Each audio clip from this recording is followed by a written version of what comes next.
Welcome to the June 11th, 2026 Southampton Town Planning Board.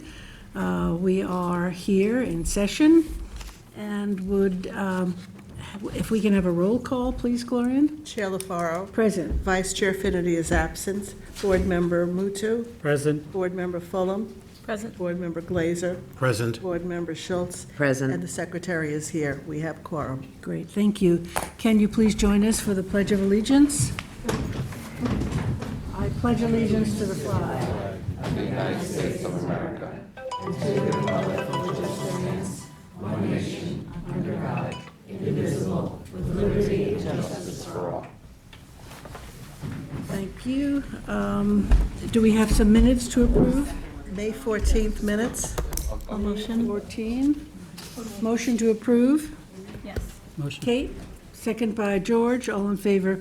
Opposed, abstention, 6 in favor and 1 absent. We are up to date. Great. Okay, we'll close the regular session and go into work session. Penny Candy is off the agenda, so we'll go right to 2 Hampton Cart.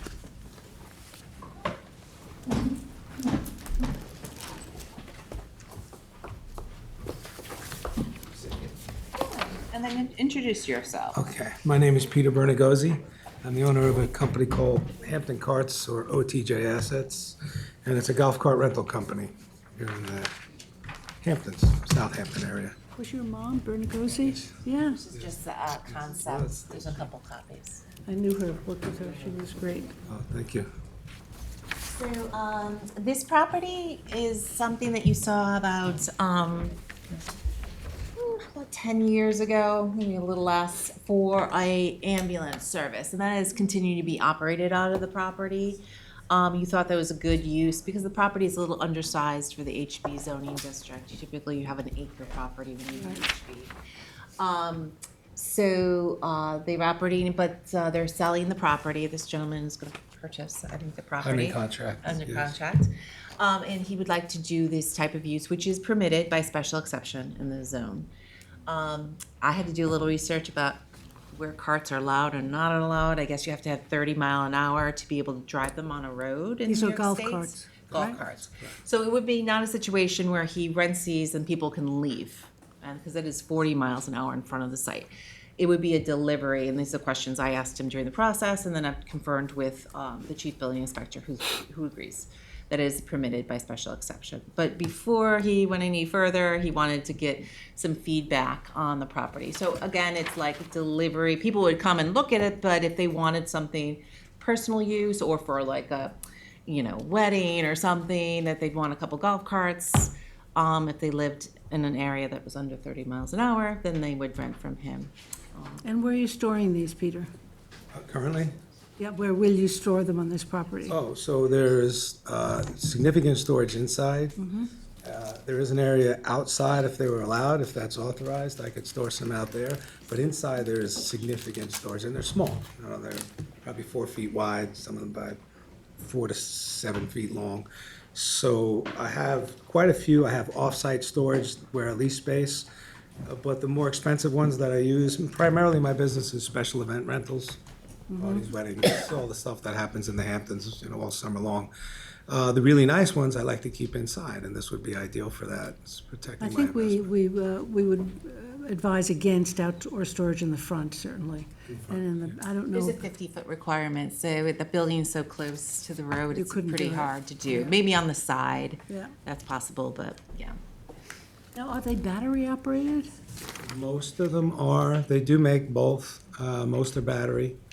There are some gas, and there's some people who request gas over battery. A lot of the rentals are gas because you get a longer range. You don't have to deal with charging batteries. You just put gas in it. It's basically a lawnmower motor.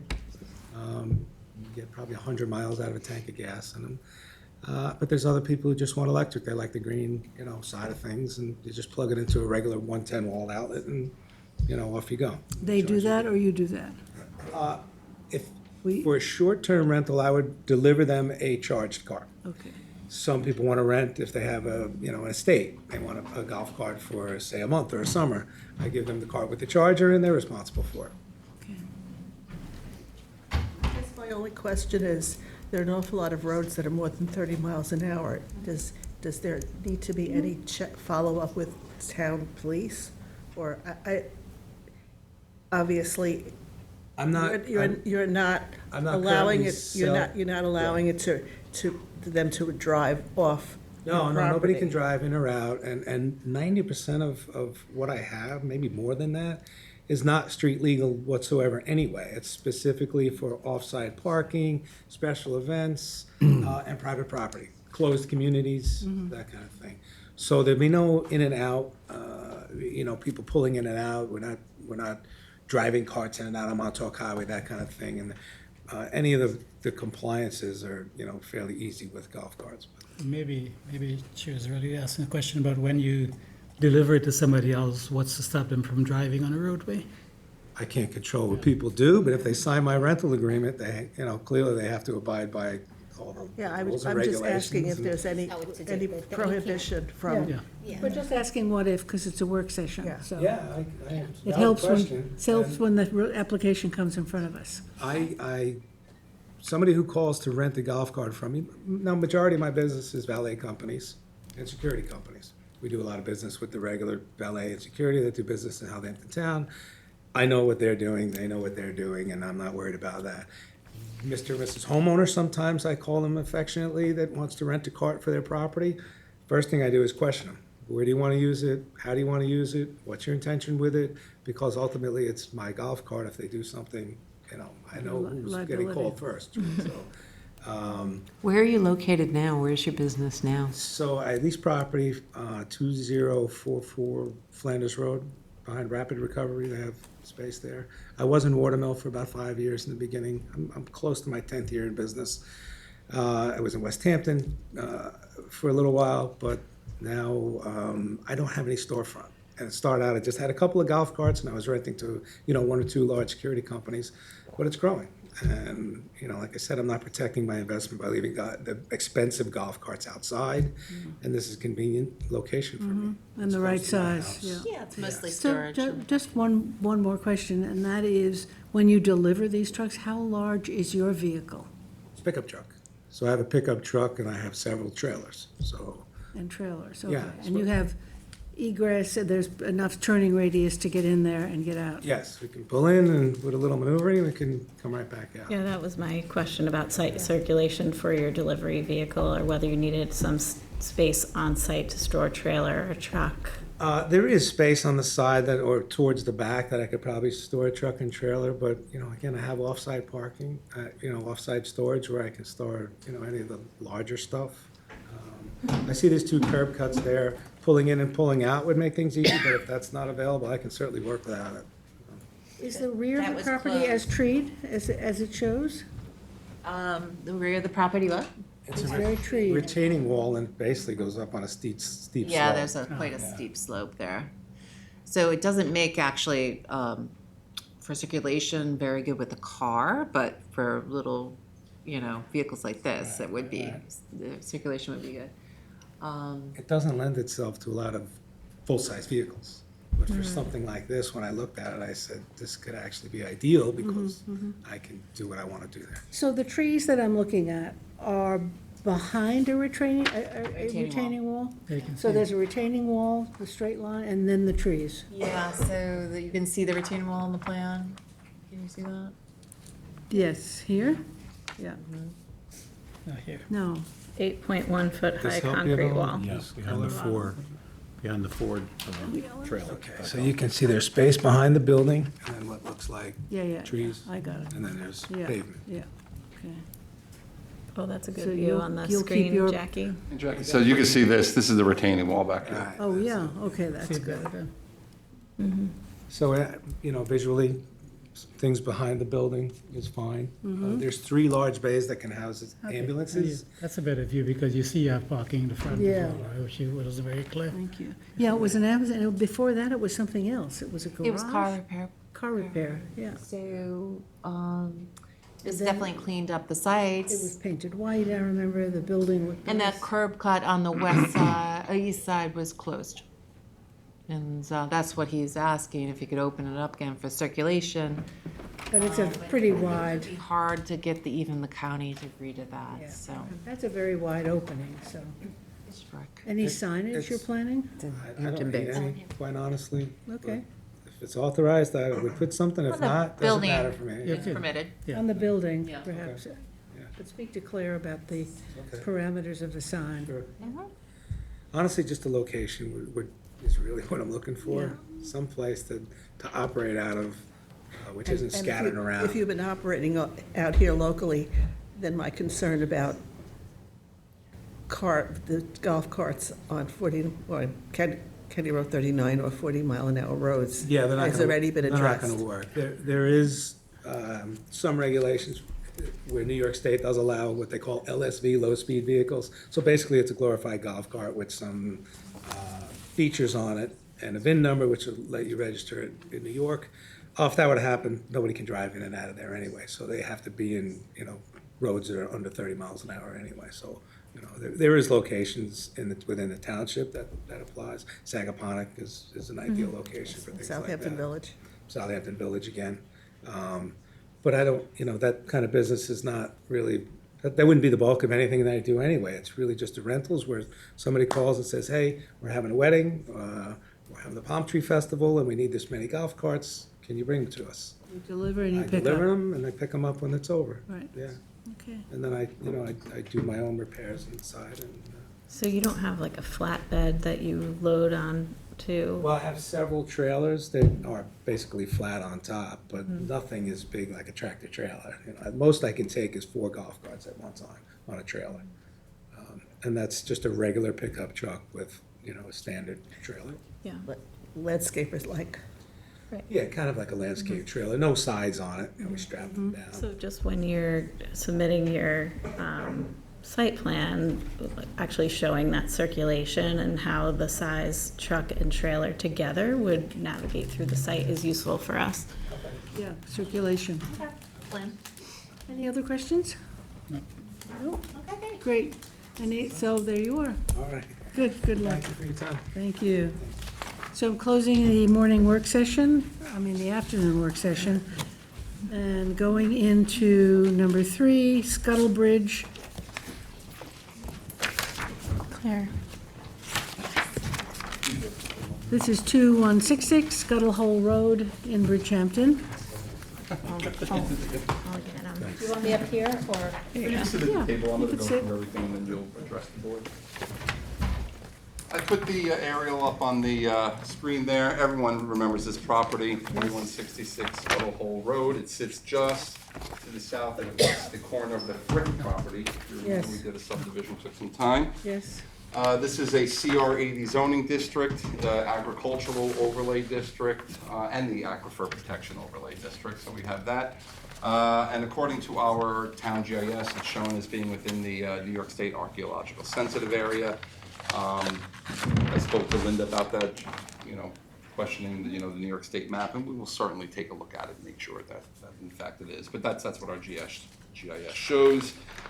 They submitted 2 maps. One map is a yield map. They did have the wetlands flagged and verified by the town. There are state and town regulated wetlands on the property, and you can see it on the standing water in the map. They have a subdivision road showing 7 lots with areas of wetlands excluded from the lot area.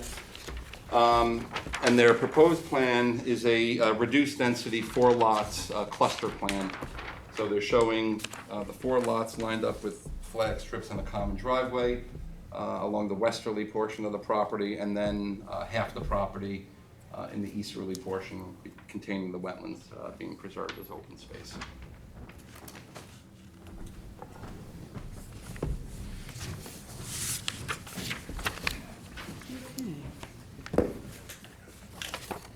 First one. This one right here. Are you, We're done with those. you going through the rest of the application? Yeah, I'm good. Report? Yeah.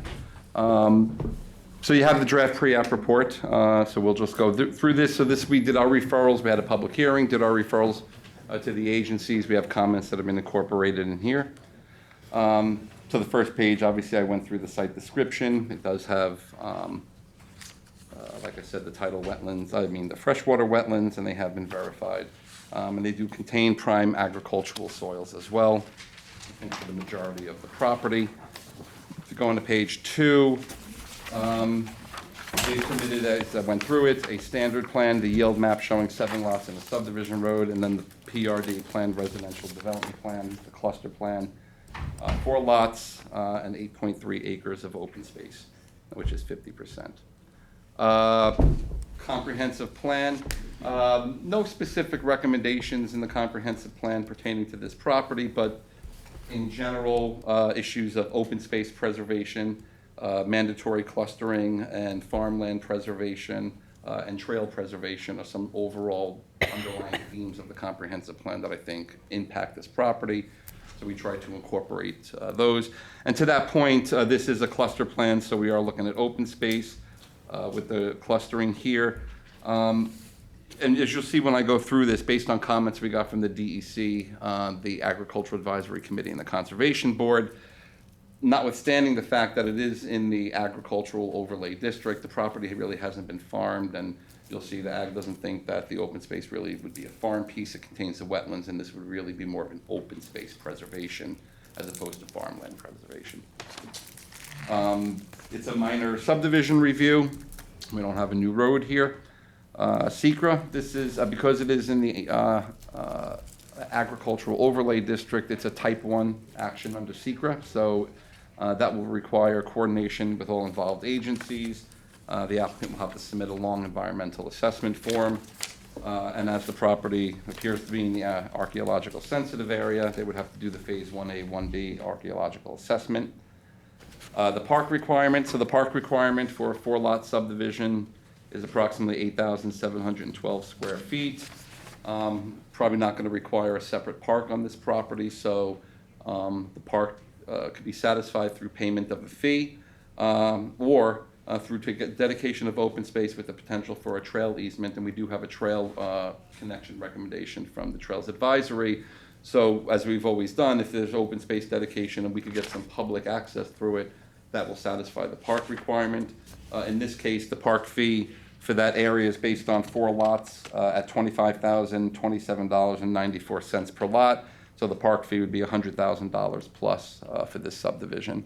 And like I said, the alternative is to provide the open space with the trail, and then we don't collect the money. We had a public hearing on March 26th and a 10-day written comment period. There weren't many comments. One of the neighbors on the opposite side of the road, who was actually generally supportive of the project just because the town has housing needs that need to be addressed, but also was more interested in seeing the layout, but didn't seem to oppose the project. And a general comment to preserve as much of the property as possible, particularly as you have some nice views that go into the property, the open vistas. Long Island Workforce Housing Act, this project is not subject to that. They've reduced the density to under 5, so there's no requirement. We did the referrals, so we sent it to the town engineer. So just, if you turn to page 5, actually, which is where the comments from the engineer end. Everything that the engineer said was an analysis of the common driveway specification and details. So we do note in here that the applicant's going to have to submit a common driveway detail, common driveway and utility easement, and the engineer laid out all the requirements. We don't need to go through 3 pages of engineering requirements, but those are the standard. Conservation Board, so the Conservation Board provided comments. The first one, they're generally supportive of a cluster plan, but they do need to know, they talk about the salamander barriers. So let me just back up real quick. So, and you'll see when I get into another part of the report, the DSC's looked at this property before. We actually have a site plan approval for this property. It's over 15 acres in size. So in order to build a single-family residence on this property required site plan approval. That site plan approval was originally granted in 2019, and in September of 2025, it was reapproved and remains valid now until August of 2027. They had been before the DEC to deal with the development of that property. And two things I got out of the DEC on the referral. One, there was an order of consent, which is to address some type of wetlands. I don't want to say violation because I don't know the entire situation, but that included some type of wetland restoration or something like that. And then, of course, just like the Frith property, we have the within 1,000 feet, the tiger salamander habitat. They've made those comments as well. So basically, what Marty's office is saying is, how does their requirements, have you fulfilled them, and how do they relate to what you're proposing now in terms of the subdivision? Number two, mountable curbs for the driveway. That's pretty standard. We could have the wildlife, particularly if there's some endangered species. Although, like I said, there's not a lot of woodlands on this property, so we'll keep that in mind. So three, Marty talked about some potential forested areas that were cleared without any wetlands permits somewhere between 2010 and 2014. Where were those, do we know, in the north? What's that? In the north? Where was it cleared? Near the pond.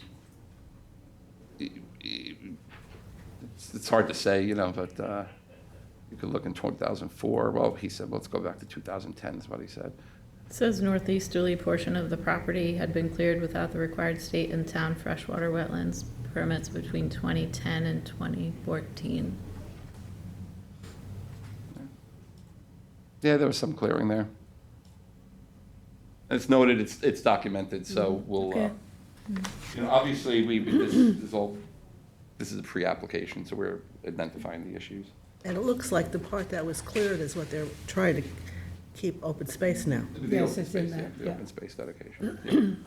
Yeah. The Ag Advisory Committee, so basically what they said was, property hasn't been farmed in many years, given the existence of the wetlands and the location of the open space to incorporate the wetlands and most of the wetlands buffers. The Ag Advisory doesn't seem to think this would be an open space preservation as opposed to farmland preservation. However, if the applicant wants to pursue that as a farmland, we could consider it, and we would require, the documentation indicating that it would be used for farm purposes. But it seems like this would be an open space parcel. Trails Advisory, so the trails did come back, like they said here. I'll make it easy for you because my copy doesn't look good. But what they're recommending is, because there's some potential trails in here, actually, let's see if I could, this up here, trails. They did submit a map. They submitted a map, and what their map shows is a trail connection through the Frith property, and they're recommending a 70-foot strip up here that would be able to get them from here through this property and then back up to this other town-owned open space. So it was a pretty basic recommendation. They didn't ask for it going anywhere else, so I've incorporated that in here. It is worth just noting. The 4 lots still go to the back edge of that property. No, they're down in the Well, I know it's, the 4 lots would be lined up here. In other words, the open space takes up, this half of the property. Trails is recommending an additional 70 feet across the top here for a That's- trail connection. Yeah, so here, 70-foot rear setback. And just to give the board a sense here, everything you see in green there is preserved land. This is a well-preserved portion of town here. I don't have to remind everybody the difficulty we had getting the Frith subdivision through the Right. preliminary process, but we've also been accomplishing preservation and trail connections in the process, Right. which is what. And this is on the CPF priority list. Yeah, and I'll that's listed in there, and I'll remind everybody of that. So the New York State DEC also came back with comments. Let me just sum it up for you. On the one hand, they're noting that a subdivision of land is not a regulated activity, a freshwater regulated activity. So we acknowledge that. But they're also acknowledging the previous review of the application. Basically, they suggest in there that the applicant go back to the DEC with this proposal, and so they could reevaluate whatever their requirements are. Very similar to the Frith application, there was a 535-foot, buffer area, I believe, around the wetlands to do a study or indicate if there's any salamander working their way to that body water. or located, you know, in and around that area. So we acknowledge the DEC's review of it, and obviously during an application, final application, we'll incorporate, like we did with Frith, any requirements. Any comments? Office of Fire Prevention, standard requirements, they're recommending a fire hydrant, although they don't say specifically where, that's okay. Bridgehampton Fire District also is recommending them, they're recommending 2 of them. Seems like they want one somewhere around down here, and then want something up towards, you know, the north end there. You know, we'll look at this again, that's their recommendation, we've included it. On the road is one thing, you have the public water there. At the end of a common driveway, that's not typical. So let me see, because our fire prevention office didn't, you know, they mentioned one fire hydrant and they didn't say where. So we have another bite at the apple here, and we could. Is there anything on Scuttle Hole? Do we have any hydrants on Scuttle Hole that are close? What is it within? You know, there actually is one. Yes. On the south, so there's one not too far from this property. They don't within 1,000 always, feet? they say one less than 1,400 feet, but to me, this looks like this one's well within. Well, within the, that So- would suffice, yeah. We could certainly, we could revisit it, of course. So those were all the referral comments, so recommendations. So we note here, the subject property is a community preservation fund priority parcel, and it's situated amidst a substantial, largely contiguous network of protected lands. Therefore, open space preservation is going to be the key design element of this subdivision, wetlands preservation, and that the planning board would support and recommend or require a clustering in this particular case. And that's why the applicant came in with the plan. And by the way, the plan's reasonable. They're protecting the portion of the property that probably should be protected. 2, we do note that there is a valid site plan still open on this property. And I explained to you it was because it's over 15 acres in size, and that requires But planning board approval. Anthony, just explain that a little bit. Is it with prior owners? It's a, No, it's the same owner, Real Scuttle people. Bridge. So they came in order to get approvals to build a house on the ag piece over 15 acres in size. It requires site plan approval, and that site plan approval remains valid. To the point, and that's okay at this point, when we get to the time of final, the applicant will have to make a decision. withdraw it? Withdraw it, you know, because they're not gonna be able to have 2 approvals on the, No. you know, for 2 different projects on the same property. Not to mention, a site plan approval won't be any use once a map is filed, because the existing lot's gone, so. But in order to clean it up and to have good records, it would have to be, Withdrawn, you know, Withdrawn. something like that. Number 3 talks about the secret review for this project. So I noted that they had a previous order of consent which required some native vegetation, 80% plant survival rate, as well as the issues pertaining to the tiger salamander barriers. And so obviously that's got to be evaluated by the DEC against this new project. And obviously we will incorporate whatever their requirements ultimately are. the tiger salamander perimeter is pretty extensive. Is how many feet I from? think it's 535, if I remember correctly. Am I right about that, Linda? 135 feet. 535 So that was the feet. same thing they did for it. They created a 535-foot perimeter around the wetlands. So if there is, and the 535, does it bump into one of the developed lots or not? No, no, and that. It's up in and the open space That's area. right. And that's Yeah, also part of, if you remember with the Frith property, for example, if there was something, there was like 1 or 2 lots that were, they were subject to revegetation and habitat restoration plans. So the DEC has They provisions have in a place. plan. But I don't think they would affect the properties here. They're pretty far away. Okay. Number 4, just so you know, as there's endangered, potential for endangered species, there are larger wetland setbacks that this board could consider, since you would be the wetlands board. Actually, to be quite honest, it really only pertains to the septic system, which is 175 feet in this case, as opposed to 150, but the 100-foot and 125-foot setbacks are the same, actually. standard, So, yeah. but that does get referred there. 5 is the Phase 1A, 1B archaeological assessment. 6, I just grade this out, clearing and buffering. You know, this property is largely cleared. There is some woodlands up here. Most of that's going to be in the open space. All of the lots are basically 100% cleared. So we do show on the common driveway that they're utilizing the existing curb cut, and it looks like the plan is to use that so they could preserve the hedgerow and the trees that are sitting adjacent to this property. I don't know. They could always clarify.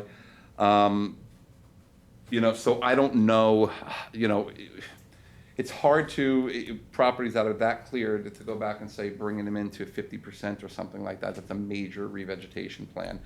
You know, what I'm going to suggest to the planning board in this case is we could leave the issue open as an issue that the planning board wants to discuss, and at the time of the environmental review, when we do SECRA, the planning board will consider any additional buffering and revegetation requirements as deemed, you know, necessary.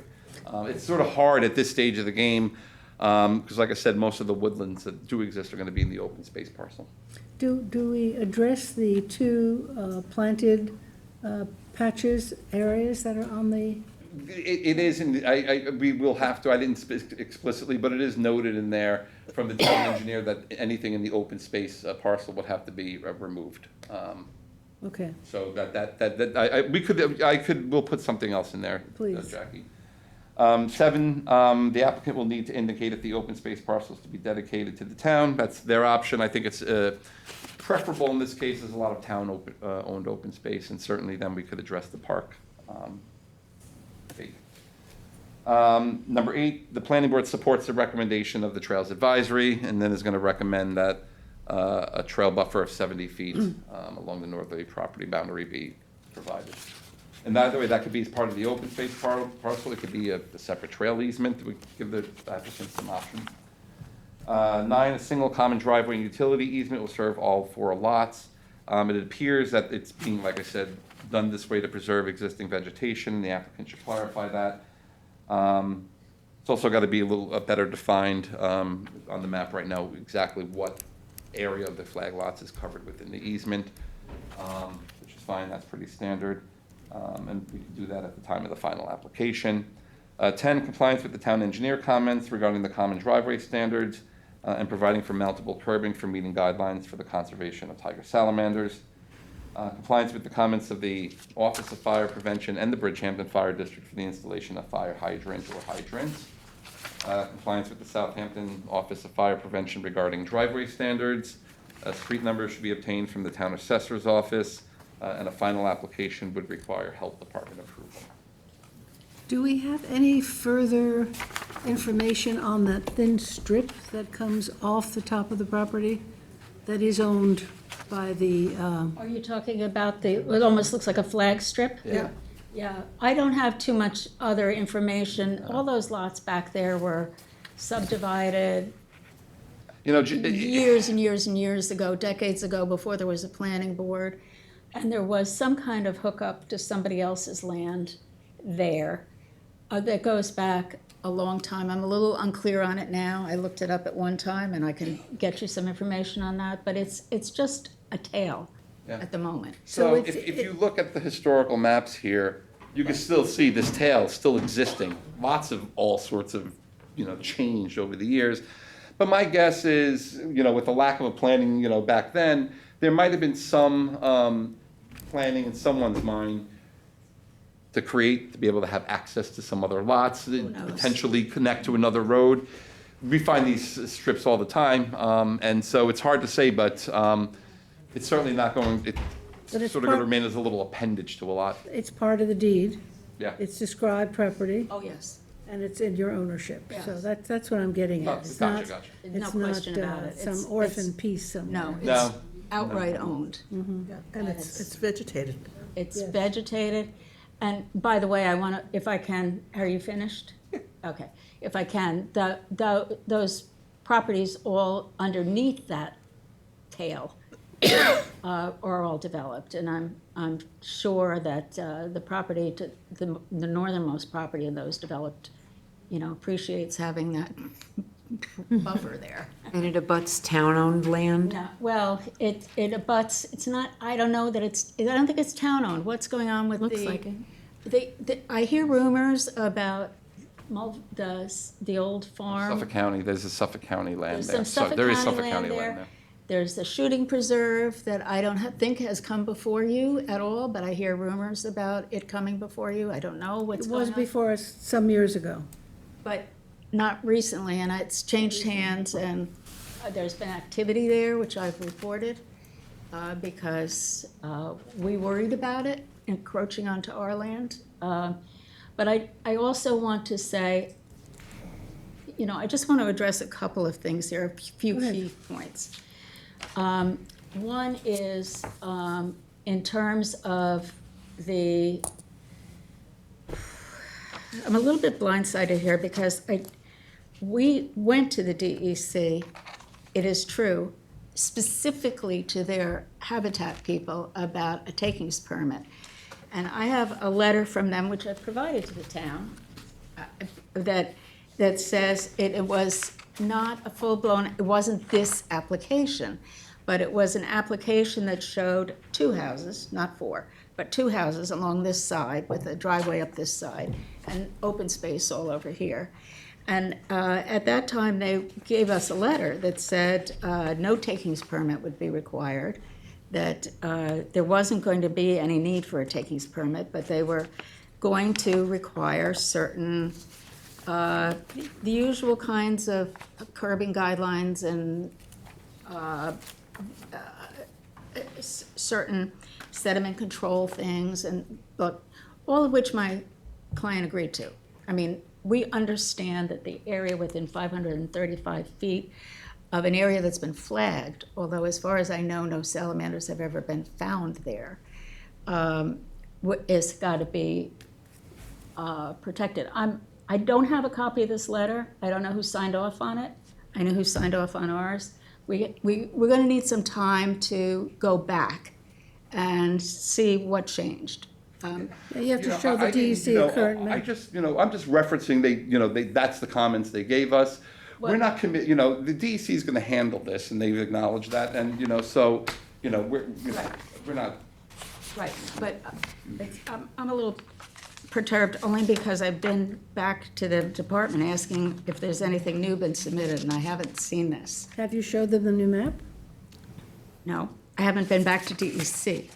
Yeah, I mean, Well, they'll want to look at the new map. They're gonna look at the new map, no question about it. Yeah. No question about it. That's not my argument. But I also want to say that stuff about the order on consent for the DEC was settled years ago. We entered into an agreement. We kept it up. Yes, you and your clients. My clients kept it up. It was revegetated as required. It was re-inspected. It's been re-inspected by the town. Marty's been in there. Marty has confirmed the wetlands edges. He hasn't expressed any problems with any kind of clearing that's not historically consistent at all. I will also say, in fact, that we've called up the town because we've caught people from the town in there spraying in that area that was supposed to be a non-disturbance area. I guess they wandered over from a town-owned lot, and so I'm just saying that, and we have all the documentation on that. I think Anthony would want that documentation. so I think that's focusing on something that is not an issue and hasn't been an issue for 5 or 6 years at least. I also want to say that the majority of the lot, all of it, was farmed, and that's why it's cleared. It's not cleared because my clients cleared it. It was cleared when they bought it. It was cleared by Hendricks. He owned it. He owned it. He owned it. It was farmed. And that pond, quote unquote, what is lined, there's some talk that it was once for cattle to drink from. It's lined, it has to be maintained. It's not a natural pond. There's wetlands around it, not disputing that, but that pond won't be there if it's not maintained. There's a mention in here about the pump and the well. We're keeping it up. So we have to have a further discussion about that too. Right, Marty could take a look at that. It's in here, and I agree that it is being artificially maintained. It always has been. And again, it always has been. What was Hendrickson growing? Was it, I have no Food idea. crops? I think he was, what year? We can pull up the, well, it goes,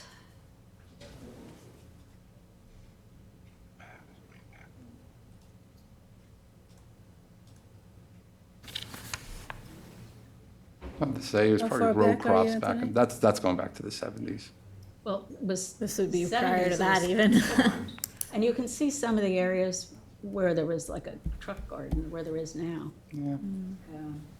There's no question, you know, we know it was an ag piece at some point, it's in the ag overlay district, and so. It was And that's, and I agricultural acknowledge piece. it's cleared for that reason, I'm not committed to I- re-veg or anything. I don't want it to sound like, and it did for a while there, sound like this has been disturbed property. It's been the way farmed. it is for decades. What my clients have done is basically maintain it as pristinely as possible. So the other thing that I have to talk about is the trail. I got a copy of the trail report, but nobody gave me the map. I didn't see that. I didn't know you were talking about going right through the lot. Neat. And I think we're gonna have a problem with that. With the 70 feet? Yeah, that's a lot of property. I don't know that it's ideal for a trail anyway. You've got a shooting preserve right next to you, which you know about because they were talking about it with Frith. So, thank you, I didn't get this. I have the black and white copy you can't see, but I can email this to you, the color copy if you want. Please, please, okay. So, we have some work to do. Most of the other stuff that I'm not talking about, we accept as standard, you know, all the stuff, the road profiles and the common driveway and all of this. And we know that we have to comply with whatever the DEC requires.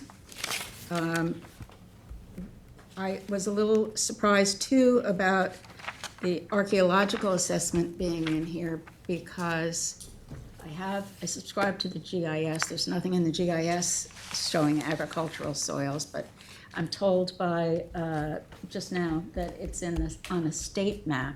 it's New York State Circle and Squares map. And which is, you know, overlaid into our district. Yeah. I get a lot of this, Linda, and I always reach out and get a We'll take a look confirmation. at it. We'll comply with whatever we have to comply with, but I think what's important to know is that they're, you know, they've been good stewards for all of this time, and to have maintained it and kept it up, and what they want to do is very reasonable. Good. Okay, All right? So we're going to come back with, I already have most of the subdivision map ready to go. I was waiting for this report to come out. I have to get back to DEC, and, but we'll be back. good, thank you, Linda. Anthony, do you want us to adopt this? Yeah, with the few revisions that we With a talked few about. revisions, any other questions? Motion? Motion by Kate, second by Gloria. Revisions. Basically, about the clearing and buffering in there, that was that one grayed out section that I sort of left a general statement because I acknowledge the property's here for a long time because of farming. So just leave it open-ended Item for the planning board to 6. consider, yeah, Yeah, number 6. okay. That's it. Other than that, I don't think there was really many changes in Yeah, that. you understand the issues. Okay. Okay, so, motion by Kate, second by Gloria. All in favor? Opposed, abstentions? 6 in favor, 1 absent. Thank you, Linda. Thank you. By the way, I had the engineers here with me today, North Star Engineering, and one of the owners, one of the LLC owners is here. Okay. So we're moving on to Whispering Oaks, Lot 5, Covenant Amendment 30, Scott Line Drive. I think these are. All this stuff was in the packet. I'll leave it. I think those. Okay, got it, good. All right, this is nice, this is nice and easy. This is actually, so this is 39 behind. 39 Scott Line Drive. This is a property in the village of Sagaponack. Some time ago, we had requests to amend covenants for properties within the village to allow for the additional clearing. You might recall, we started getting then the letters from the mayor in support of this. I actually got one very recently from the mayor supporting this. We decided at the time we had sort of like a catch-all public hearing where we invited everybody from the subdivision so they were aware of it. So that resolution is very simple. It's to allow Lot 5 of Whispering Oaks subdivision, which is 39 Scott Line Drive, to go from 35% clearing to Opposite, 25 to 30. 25% to 35. 35%. It's in the village, so anything after that, that's at their, and that's all that. And they would apply directly to the Sagaponack Village for If there that? was anything else, yeah, Right. they had to. Okay, great. That's all the resolution. That's pretty straightforward, right? Yeah. Any comments? Any motion? Motion. Motion by George, second by Gloria, and all in favor. Aye. Opposed, abstention, 6 in favor, 1 absent. Thank you. Thank you. Teresa, subdivision of Andrew Koroski, 20 Central Avenue in East Quogue. Yes, Heather Wright's not here today, but she and I discussed the resolution of conditional approval, and this again is a 2-lot subdivision on Central Avenue in East Quogue. There is an existing home and then some older accessory structures which Can were we used call for, it up? yes, you can just pull it up. Sorry. For chemicals and things of that nature. You know, the resolution includes all of the comments from the various referrals that we received. Generally speaking, they're consistent with our regular requirements. The Conservation Board did say that they wanted the chemicals that are in the accessory structures to be properly disposed of, but that's normal. So the resolution is for a conditional approval of the 2-lot subdivision for final subdivision. It includes compliance with the requirements of the town engineer's memo dated May 27th, postal code delivery numbers for the tax assessor's office, limiting the number of entrances serving proposed lot 1 to 2, because it's currently a circular, I believe it's a circular drive. Oh, wait a minute, that's not right. That's not the right property? No, that's the right property. Okay. I have to look at that again. But, you know, limiting the number of driveways. And then, you know, compliance, again, with the town engineer's requirements prior to final approval. Covenants and restrictions allowing for no further subdivision. You know, underground utilities, drainage, et cetera, driveway standards. Heather Wright did have concerns about the driveway standards, but I said those are enforced at the building permit, when they clear for that. So, What about compliance with the Conservation Board, with the clearing away of the chemicals? I can add that as another item, that's fine.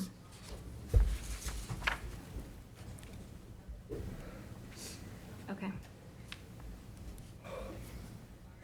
Okay, so again, park fee for the property, town approval of all draft covenant documents prior to filing, and signature of the map within 62 days. Those are the standard covenant, standard conditions of approval for a 2-lot subdivision. And we're clear about the driveways on here, right? Yes, I'm gonna just tidy that up. Are you planning to limit it to one driveway? Or? Yes, I think that's what I meant to Okay. say. That kind of makes more sense than Yeah. 2, right? Because they have 2 right now. Right. Right, and the one to the south is actually going to be leading back to the other To a lot. maximum of 1, right. Okay, so that's pretty much it. And again, I spoke with Heather and she was fine with all of the conditions. Any questions? Any questions? Motion? To approve by Gloria, and second by Kate, all in favor. Opposed, abstention, 6 in favor, 1 absent. Thank you. Is Claire here? Hold on 1 second, let me just check.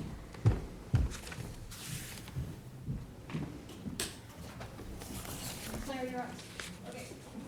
All right, she'll be right in. Okay. Oh, this is this one. So we're looking at number 6, Northwell Health, 242 Old Country Road, Hamlet of Eastport. Oh, is this Norfolk? Yeah. It is off the agenda. It is going to be discussed on July 23rd. Northwell? Okay, Delandro is not on.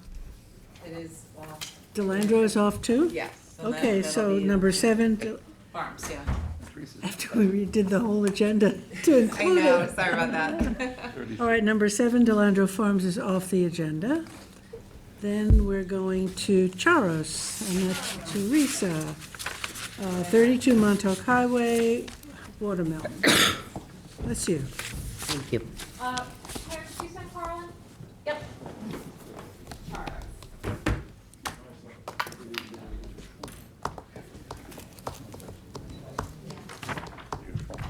Okay, so attached, or I'm handing out the draft staff report and a resolution regarding the staff report for your consideration. When we get it, Can I Teresa. get a copy of the Oh, wait. draft staff report? Because I forgot. I think I got an extra one. Thank you. I may have gotten 2 extra ones. There are 2 of them? Yeah. One's a resolution and one's Probably have a- an extra. That's correct. One's a resolution for your consideration after we go through the the draft staff report. staff report. Okay. Okay. I had one. Thank you. All right, so the site plan application is to construct a 2-story medical office with 5,000 square foot footprint and a partially habitable basement, 76 parking stalls inclusive of 3 ADA parking stalls and 2 truck loading stalls, and landscaping on a 110,000 square foot parcel containing existing restaurant use and associated parking. The project was a type 1 action, and a neg deck was issued February 26th. During the public hearing on April 23rd, there were no comments. During the comment period, there was no comments received during the comment period. So, again, we did the referrals, and the fire department, the fire marshal's office indicated that the proposed work shall not impede the emergency access.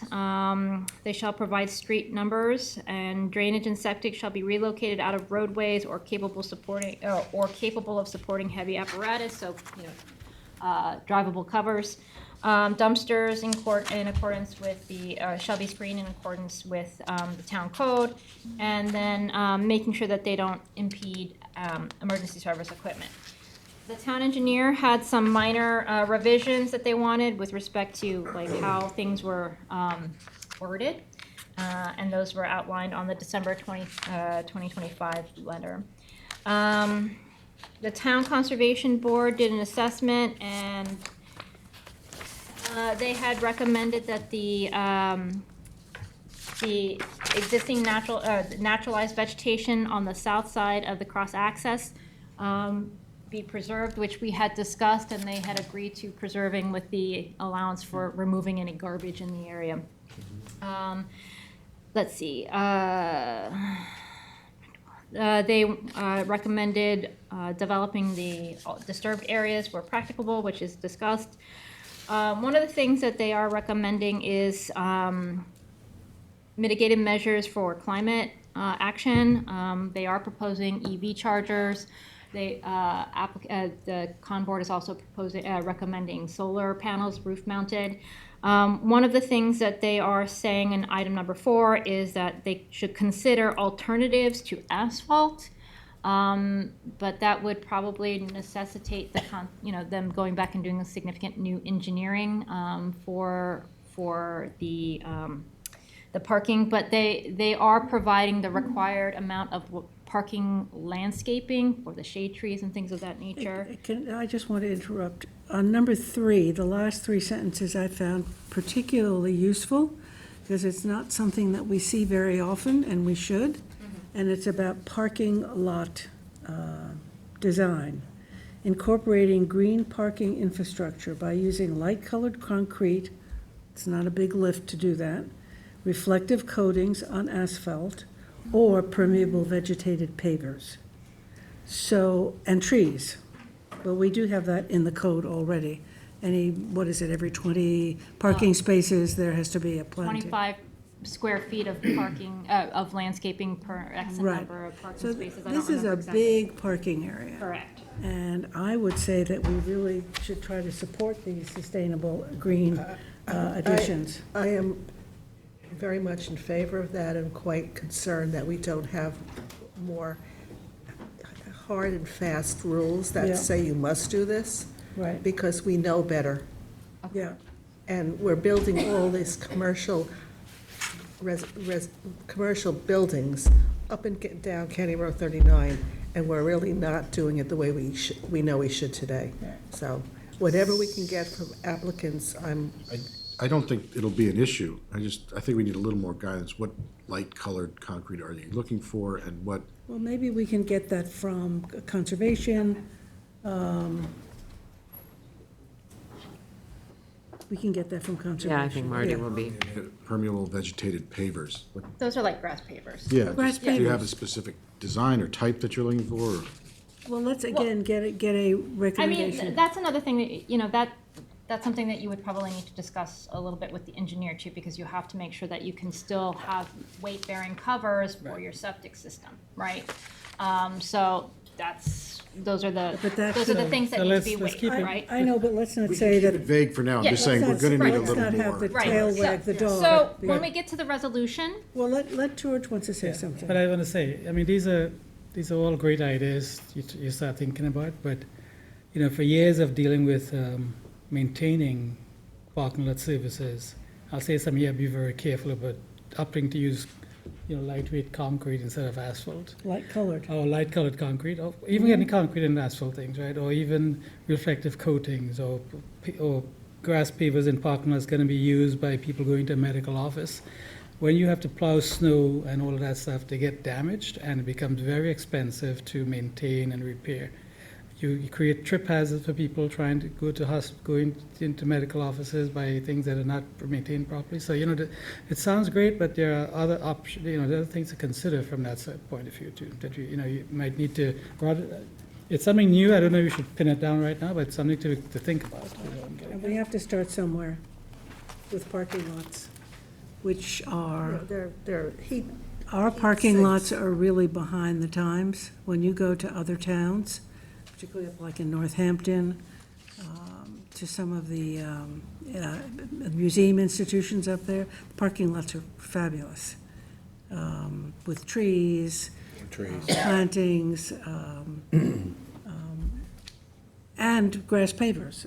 And and it does snow up there. I appreciate that, George, but there's got to be a way to do it. okay, so when we get to the resolution, we'll discuss that a little bit, okay? The report goes on to say that they want to try and recommend preserving of the large mature trees to the maximum extent practicable, which we discussed, particularly south of the cross-access that's going to be preserved. They are also recommending that the tulip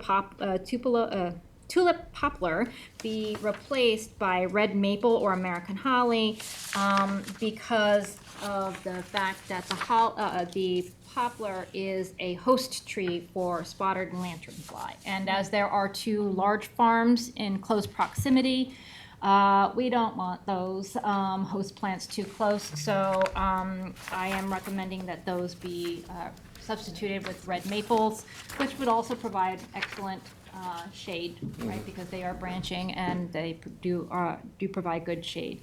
They're good shade trees. And then the health department, they needed a updated secret determination, which I'm sure Carl has recently provided to them. ARB signed off on the plans. So we go through the report and the site plan standards.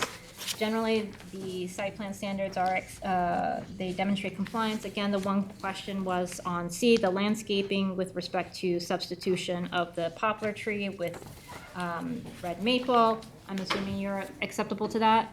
Yes? Carl, you're fine? I mean, Okay I with have that? to talk to my client, but I haven't had a chance since I've received this, but I wouldn't anticipate that would be an issue. Yeah. Do we have elevations of what the building's going to look like? We did, I Yeah. don't have them.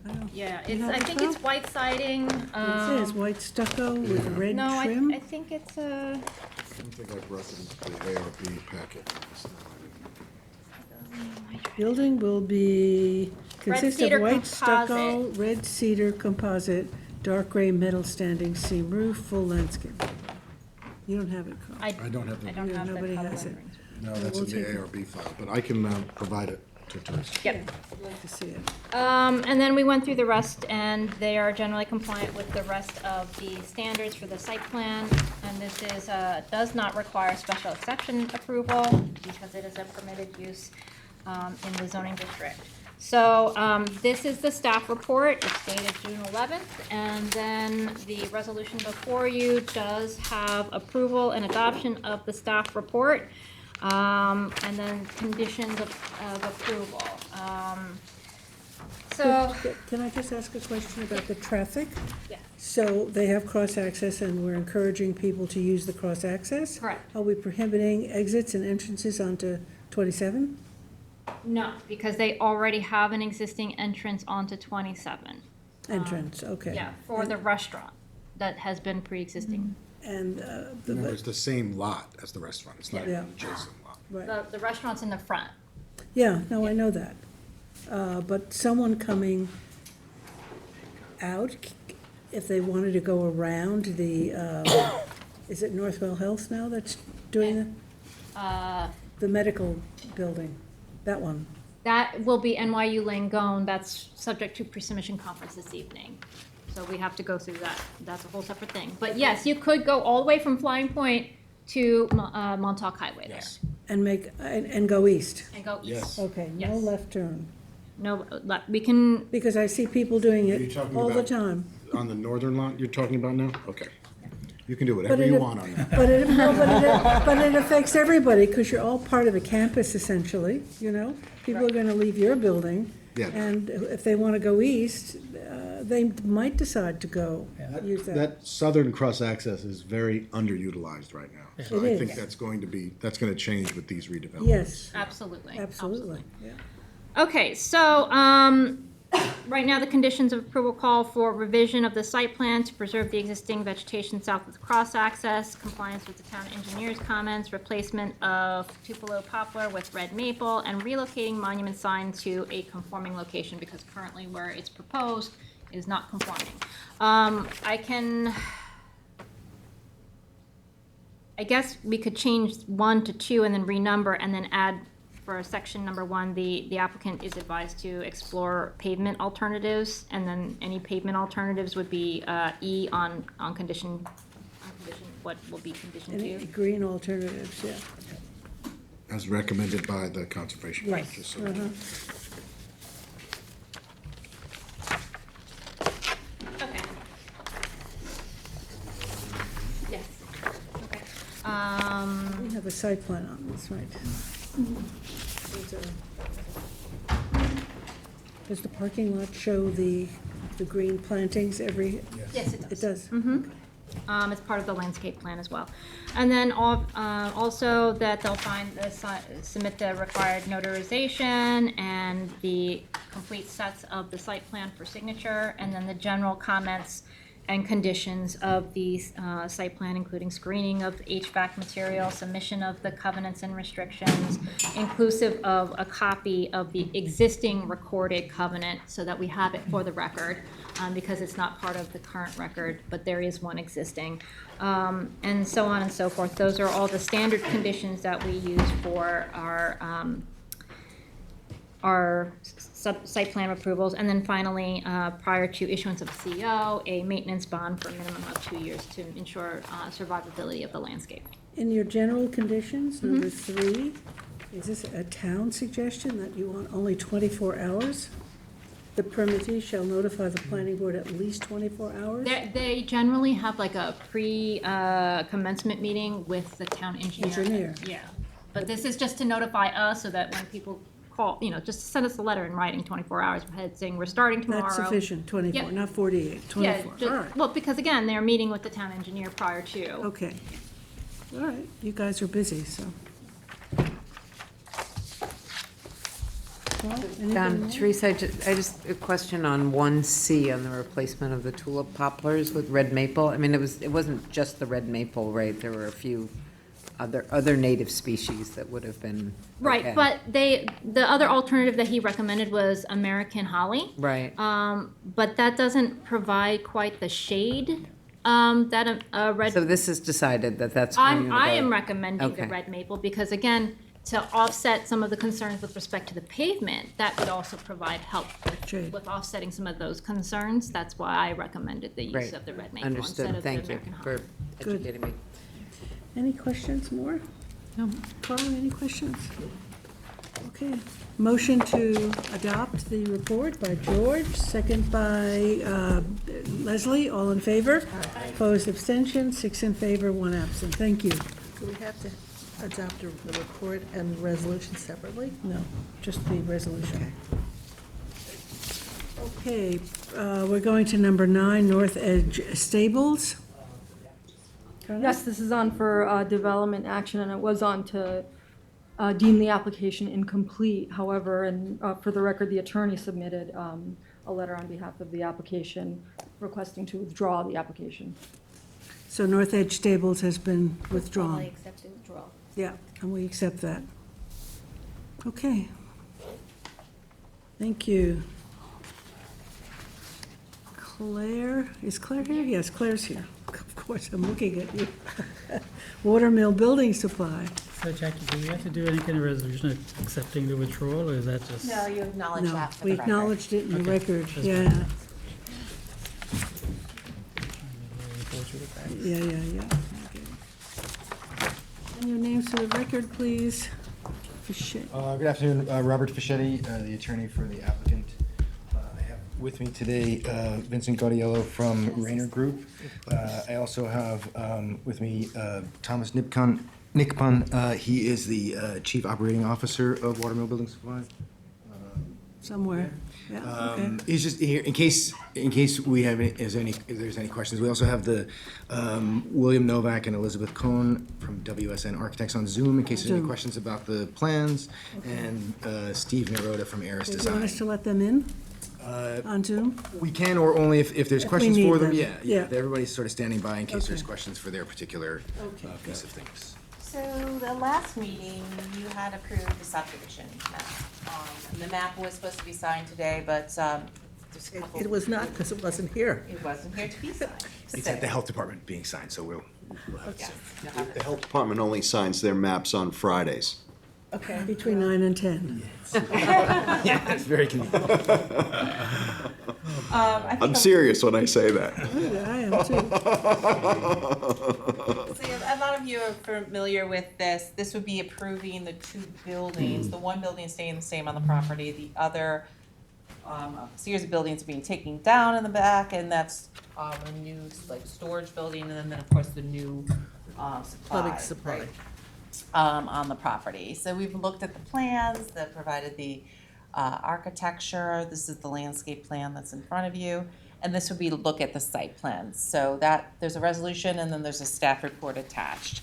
I think that throughout the whole process, the applicant's been very responsive. So anything we've said, okay, there's not a lot of conditions with this one, which Done is everything good. we've asked. Yes, exactly. So I'm just gonna go through the staff report briefly. So it is lot number 1 that's gonna be created, and then lot number 2. So lot number 2, that's the new lot, is the 13,000 square foot building. And then lot number 1 has the 24,975 square foot building in the rear. SECRA was done in November 20th, 2025, that's page 2. The pre-submission conference in 2025, January, no comments during the hearing, the conference, or the 30-day written comments. So at the time of the completeness here in March, you had waived the public hearing and provided a 30-day written comment period. So the zoning board of appeals determinations attached, that was to facilitate the larger buildings on the one lot. But the new lot being created is conforming. And then the town engineer, there was a lot of back and forth. 3 times they reviewed this, but they finally, as of yesterday, approved the application with some other items and notes to be put on the plans. Okay, Just as conditions, though, they approved for. They approved for the conditional approval, and of course, they'll double check the plans prior to signature. So that is on the page, starts at page, the bottom of page 3, and continues on 4 and part of 5. The fire marshal reviewed it and had no issues, but there's a couple conditions related to that. Not obstructing access, around utilities, and street numbers and unit numbers. The DOT approved the project, bottom page 5. The CAC, we had reviewed that at on the subdivision, but that is attached. They had some concerns with the site plan. So traffic is in conformance, approval from the DOT again for the new curb cut and the center, which lines up with lot number 2 and Rose Hill Road. Interior circulation and parking is in conformance for the new lots. Landscaping is met, very important that you retain the front buffer, just establish the curb cut. So today, when I drove by, I noticed that, because that buffer is just terrific, it's one of the best buffers in town. 2 of the trees have died. Have you noticed? No, I did not. They are just stalks. There's not a leaf on them. Just take a look. Okay. They're big, 2 of the big ones. Yeah, and there'll be a maintenance bond with this approval, so, for existing proposed. Cultural features, there was no need to do an archaeological because it's a disturbed piece of property. Pavement, obviously, town engineer approvals granted. Lighting, we just have to double check that existing lighting is in conformance, but otherwise, the lighting design is in conformance with the code. Drainage, again, town engineer approval. They're providing the requisite number of handicap spaces for energy conservation. At the time of SECRA, we proposed the new buildings to have solar on the roof, so that is a condition and will be noted on the building plans, and 3 EV chargers on the site. Cross-access, obviously, with each other, they'll have reciprocal easements, and then future cross-access with either side to facilitate that. That was all part of the subdivision decision, actually. Dumpsters should be shown on the plans. Future signs should be reviewed and approved by the planning board. Mechanical screens. And then there's an existing container on the east side. This is not something you typically, I think the solving of the buildings on the property, new buildings will alleviate the fact that they have a container on the side. So I'm asking them to remove it prior to CO. And then just, my question is, would you want to, anyone have a finding to the fact, allow them to get a CO on one lot without the other lot being completed? And so I thought that would be, we wanted that. And a phasing. And a phasing for that. We're doing the phasing anyways because they're starting to commence work. Yes. But this would be allowing them to complete maybe the lot 2 first and then Whatever. still be It's It's really the working on only lot realistic 1. way to do it, Yes. to shuffle things around, Yeah. to be able to focus on one and then the other. Yeah. Do you know which one it's going to be? I believe they're doing the plumbing building first. Exactly. The plumbing building first The on the new road. building. New building. Yeah. Okay, so you'd want for a lot 2 first and then.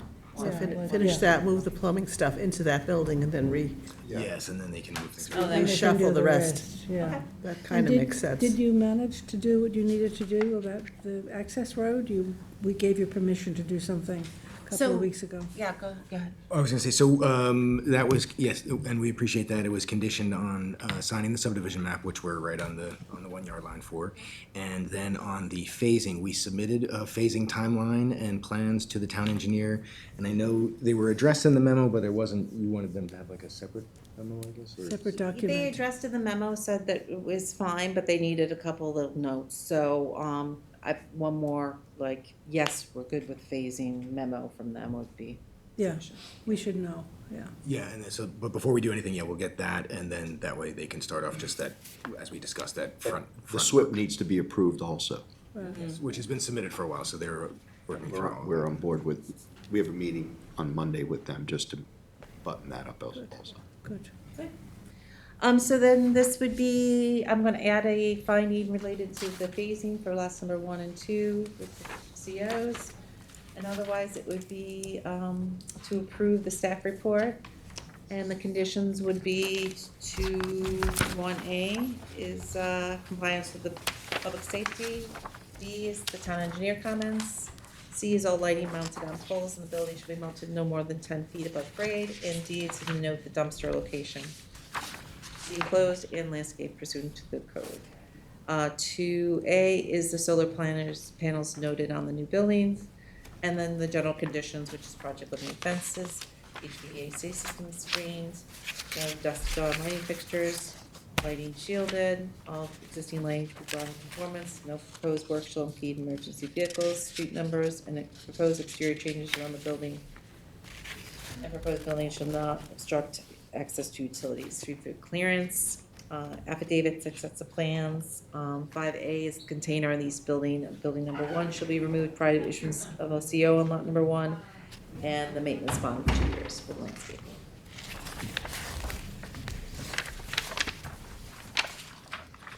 For your consideration. The phasing is in here, Claire? I'm going to add it, and I'll probably add a condition to that effect too, just so it's very clear. Does that make sense? Yeah, Okay. I think so, I'll have a condition. yeah. Okay.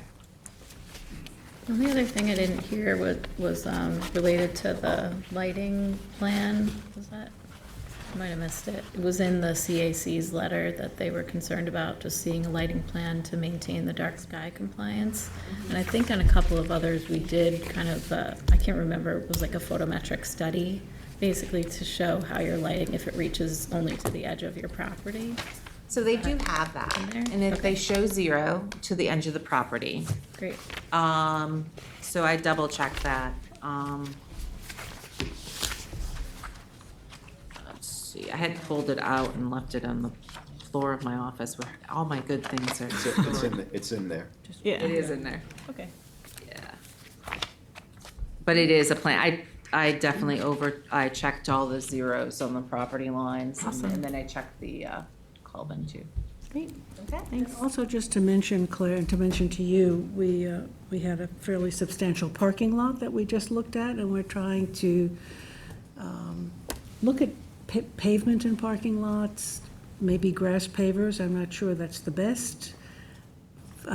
Trees for shade, light-colored concrete if it's possible, because there's a lot of asphalt, and we are approving large parking lots, as Gloria said, and we'd like for you to take a look at it. We're also going to research something. George is going to research some parking lot materials that are new and being used. I mean, it's the one area that we don't pay enough attention to. We have one thing in our code, and that's to provide a piece of greenery for X number of parking spaces. Right. And that's it. We did try to surround, as you see, surround the parking with green as much as we could so that it at least doesn't feel like, just an asphalt Field. field, Yeah. Yeah, and there's some plantings and some, the rain garden on the end. So I think when you're in the parking lot, you won't feel what you're describing, that. Okay, so take a look at that. We may make a recommendation for surfaces, but it's something that is concerning us for all applications. Understood. Right? I mean, it becomes a heat place when a customer leaves their car and they go out into this asphalt. Actually hits you physically. And so it's for customer satisfaction, if nothing else. That's good. And you'll take a look at those trees, Yeah, I don't know, Yes. two big I'm ones. concerned which ones they are, actually. As you're driving west, We have I gentlemen. guess in the front buffer, there must be two Or do they favor the easterly boundary of the property? Are they more towards the middle of the site? easterly, Okay. a little beyond, a little east of where you're gonna put the road. Okay, I'll look at it. Yeah, take Where a the rain look, garden is, yeah, okay. since you're doing work in there, But they are substantial trees, as I say, that buffer has just been beautiful for years. Well, why don't you grab the landscaping pack? So they're in this, they're back over here. Yeah, Okay. Well, just if you're gonna go do a site visit, Yeah, just we are. take a peek. planting's probably not good now, but in the fall. in the fall. But they're big trees. Yeah. Okay. Beautiful. Okay, any questions more on the board? No? Any more questions from us? Claire, you good? So motion to adopt the watermill building supply? Motion by Gloria, and second by Kate. All in favor? Aye. 6 in favor, 1 absent. Thank you very much. Thank you very much. For all your efforts on this. Yeah, and cooperation. Yes, absolutely. Call me, I did some look into different color pavements over the years. Did you? Oh, good. Good. Are there possibilities? Well, you gotta change the aggregate, you can roll in stone on the top, it becomes a little more costly, but there are alternatives. Okay, good, because George is going to research. I wrote some. Engineers are gonna get together. Engineers. Okay, Mention it all, number, right? thank you Just so much. Keep it in your mind. Good luck. Yeah, it might be a little beyond because how far this has gone for this one, but this is great for discussion going forward. Yeah, it's great. Richhampton Commons, number 11, 2102 Montauk Highway. Welcome. Hi, we haven't seen you for a while. Good afternoon, Madam Chair, members of the board. For the applicant, Brian Kennedy for Chili Deegan Toronto. Present with me is Alex Holloman from Bowler Engineering. Good to see you. You're moving along. That's the resolution. Hopefully, we're done today. Yes? Yes. So we were before, well, Hello, Claire. So Brian wasn't here, but we had a discussion on the handicap spaces that I would want as a condition to serve the whole facility, but in front of Marshall's and TJ Maxx, and that was agreed upon, so I put that as the condition. Also, the question about the front facade. So he did a response to my office. I only have like one copy of that. I don't know if you have additional copies. no, I just have one. Okay, so I have 2, actually. But Read it, give us the gist of yeah, it. the gist of it is that he showed us the elevations of the existing and proposed, and it does match up. It That does. is It the complies problem. with the It's architecture. just hard because, the material changes, right? And then the perspective changes, so there's a couple copies, so I'm not quite sure if the Well, we're not plan's gonna read them, attached. yeah. If you flip to the exhibits, you'll see. It'll mean more to you. This photo's dating back to 2010.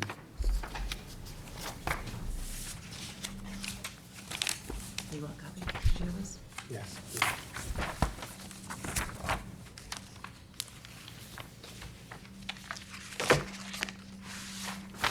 Oh, the Kmart, Lord.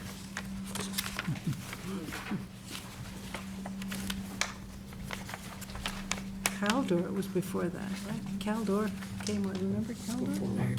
Caldor had a whole pet department. They had birds and they would fly around. Oh, so it's just changing like the darker wood to white, and so Exactly. people were like, whoa, what is that? It's just a trick of the eye, Yeah, it essentially. does trick with the Okay. cover on it looks larger. Got it. That's what it was, okay, as you were Do you want to look constructing. at this? But is that in compliance with the rest of the, Yes. Approved plan. The rest with of the rest of the center? there was no change No with that, change. that's the, Okay. that's the point of All that. right. Well, look, during construction, the straight walls were going up, so. Claire, do you want one of those for the record? Sure, yes, thank you. So, yes, I have a resolution for your consideration. This would be to, modification. renderings of the proposed condition to be built. Yeah, Are these with the little seats? correct. The Adirondacks with the trellises and the planters.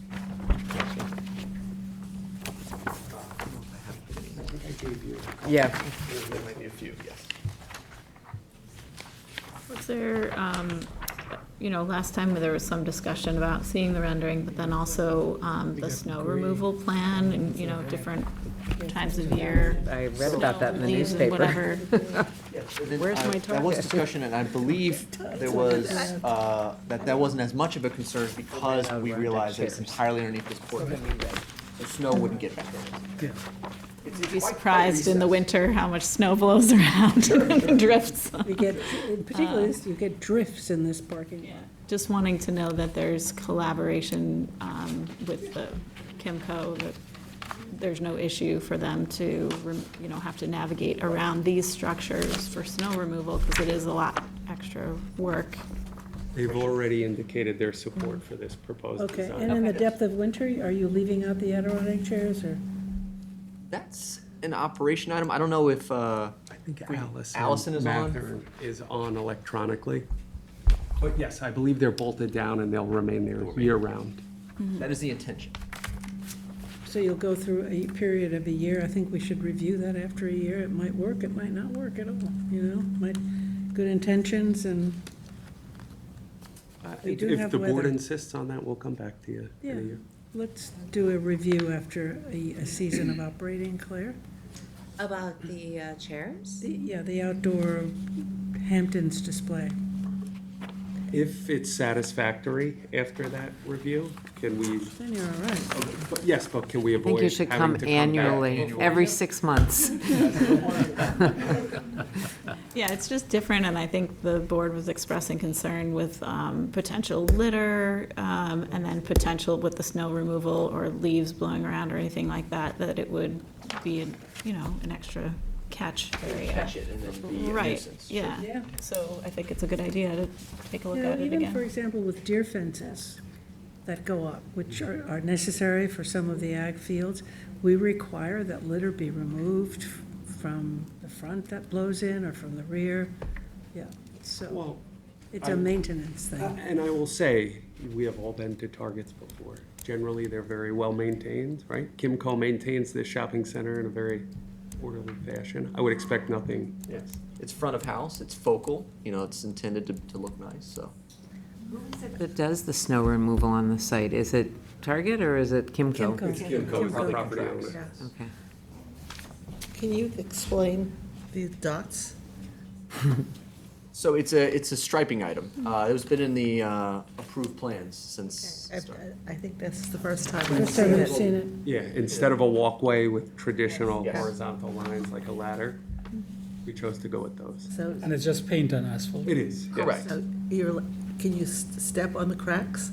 It's just paint. And I actually I observed these lights going up when I was shopping last week.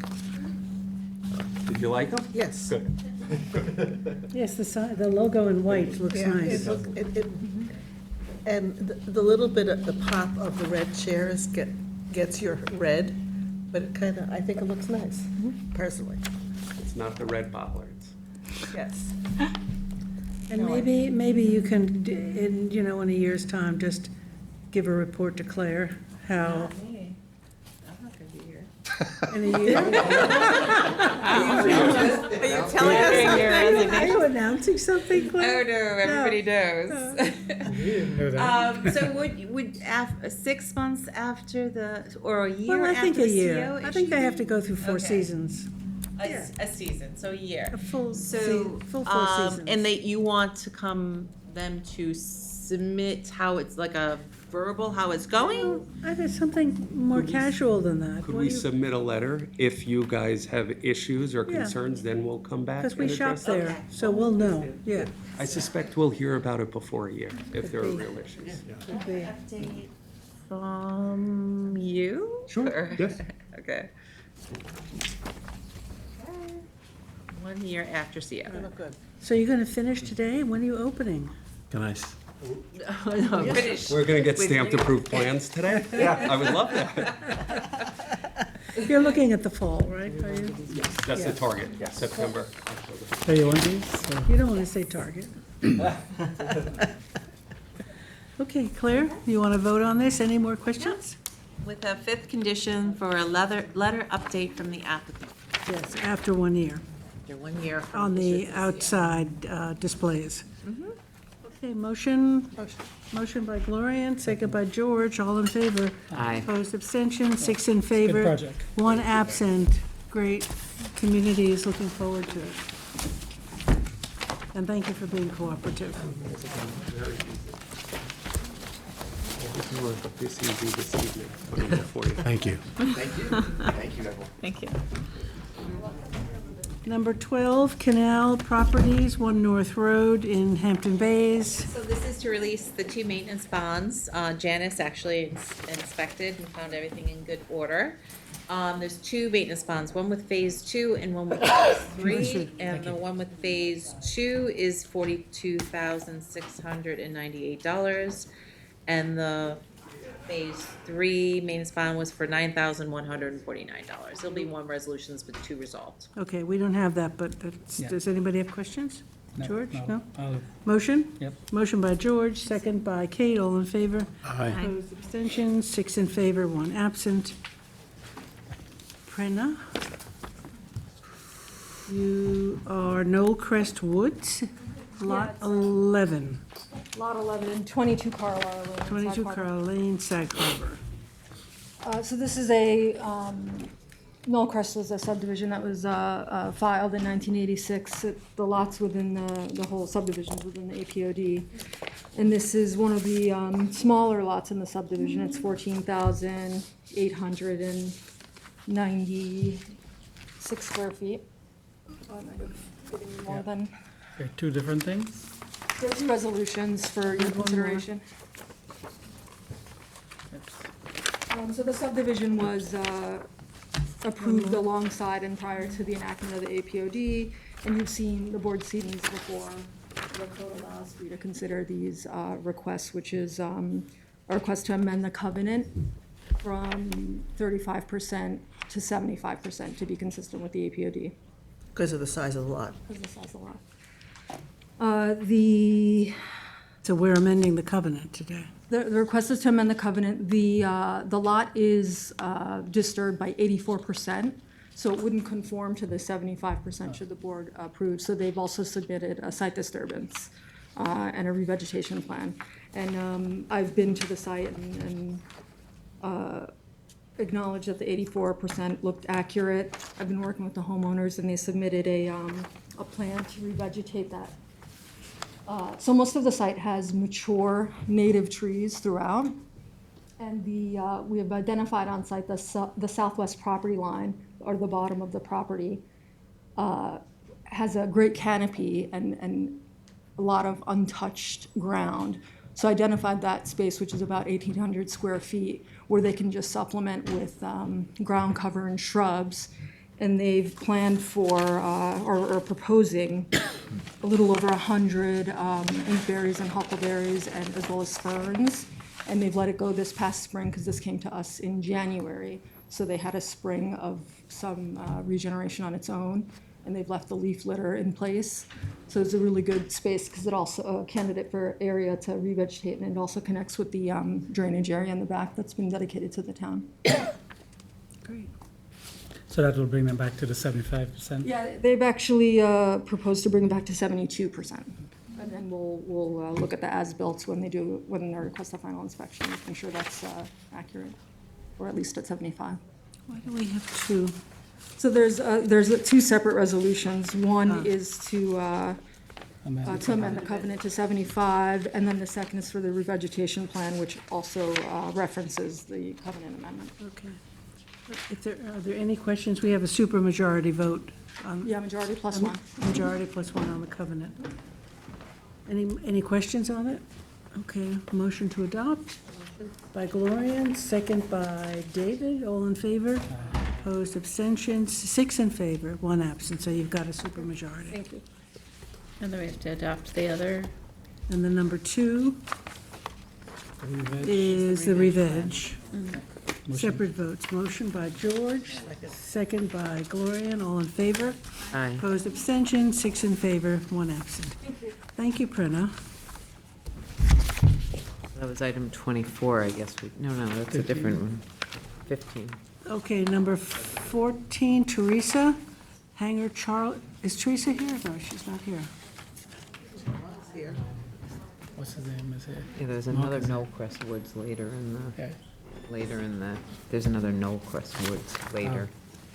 Oh, I see. Under clearing. Another one. I spent too much. Oh, we did that, didn't we? It's a different lot. It's another lot? Oh, yeah, But number it's- 24. Yeah, number Yeah, 24. it's another I got one. them a little Yeah. confused. So,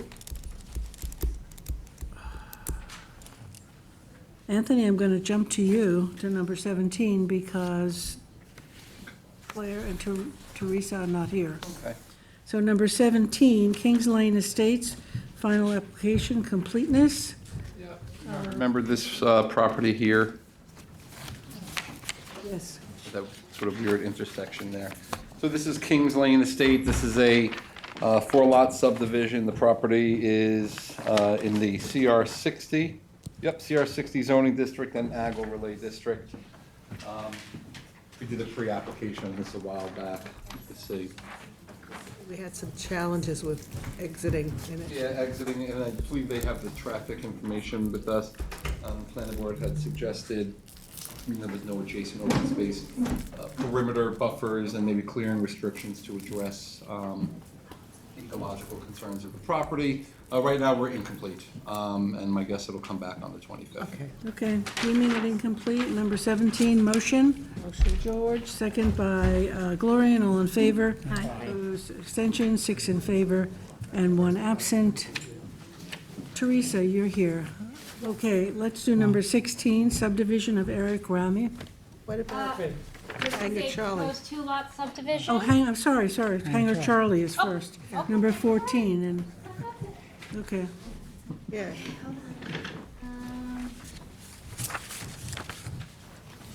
This is for Hanger Charlie. As you may remember, this is actually 2 applications. One is preliminary subdivision, the other is site plan. The applicant is seeking to create 10 residential lots and 1 commercial lot.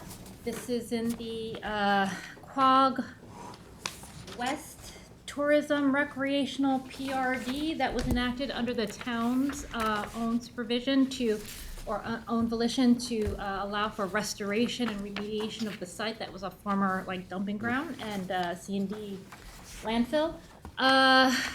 There are some issues that need to be tidied up with respect to the plans, but we're working on those. In the meantime, this is a resolution to coordinate SECRA with the Health Department and the DEC because they do need DEC approval for the remediation and endangered species for northern long-eared bat, and then obviously the Health Department for the subdivision and the site plan.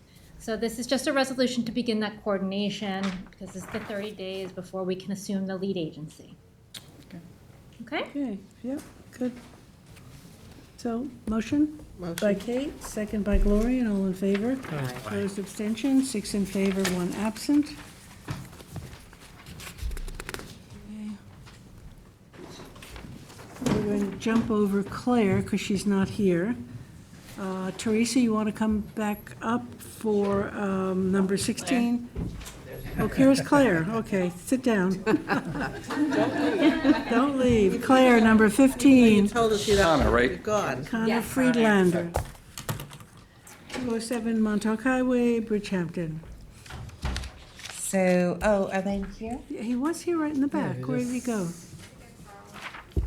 Can you get Carl, someone? Okay, here you are. We're up.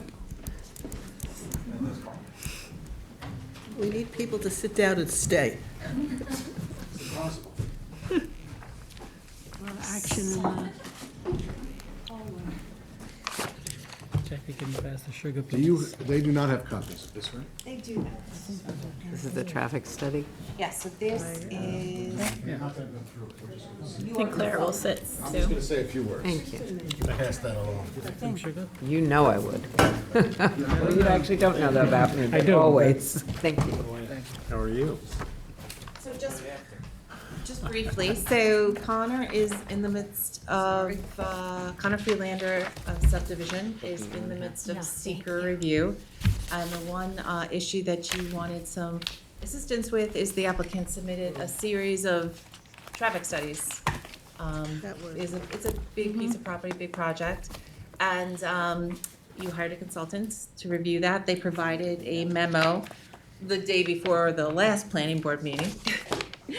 And so the applicant, so this is the way they operate, is that then they submitted one to us the day before this planning board meeting. It was not a It wasn't nobody's fault. It was planned. It was not planned, it just took a while, but Mr. Dunn, Okay, let me first get your name for the records, please.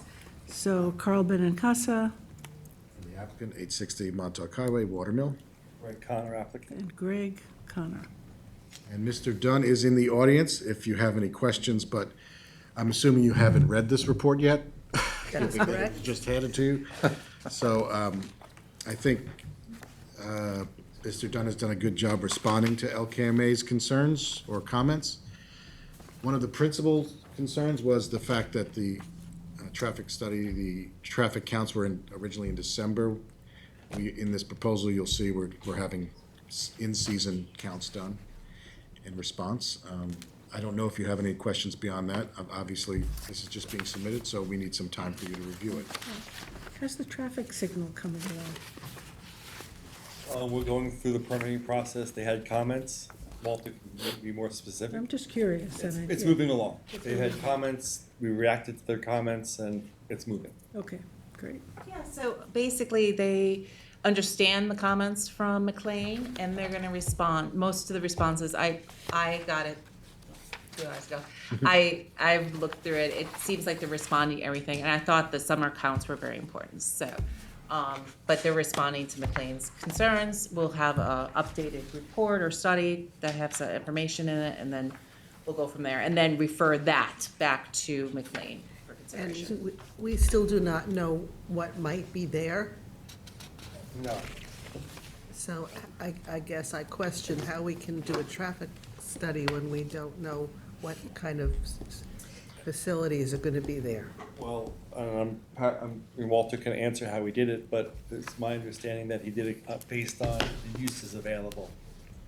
So restaurants, banks, cannabis, whatever it might be, that was what it was based on. Up to 90,000 square feet for the total project. So assuming worst-case scenario, highest use? That's, yeah.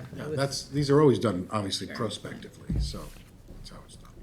So there's no action on this, and we'll have a discussion. No, if they understand they have some work to do, and they'll be back with us to a report, and then we'll, in a timely manner, we'll give it to McLean, who will then respond. I didn't want McLean here because we only had 3 meetings with them, so I wanted to make Yes. sure that we retain those. We just for got this, so we'll discussion. read it, yeah.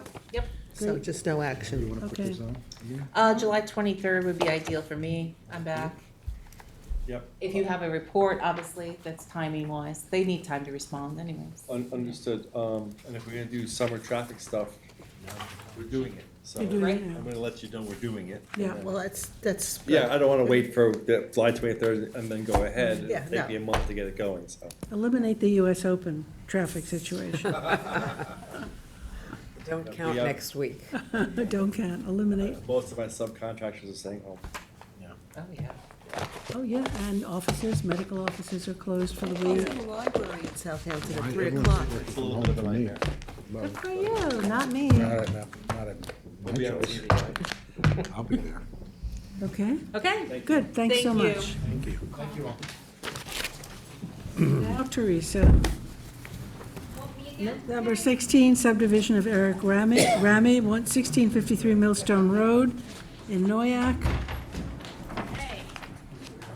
This is a 2-lot subdivision. We had actually adopted a pre-app report several years ago that expired. This is coming us back before us. It's a different configuration. There are some items that need to be addressed, particularly where is the fire suppression that's existing, things of that nature. So we are recommending it be deemed incomplete until those items have been submitted. Okay, motion?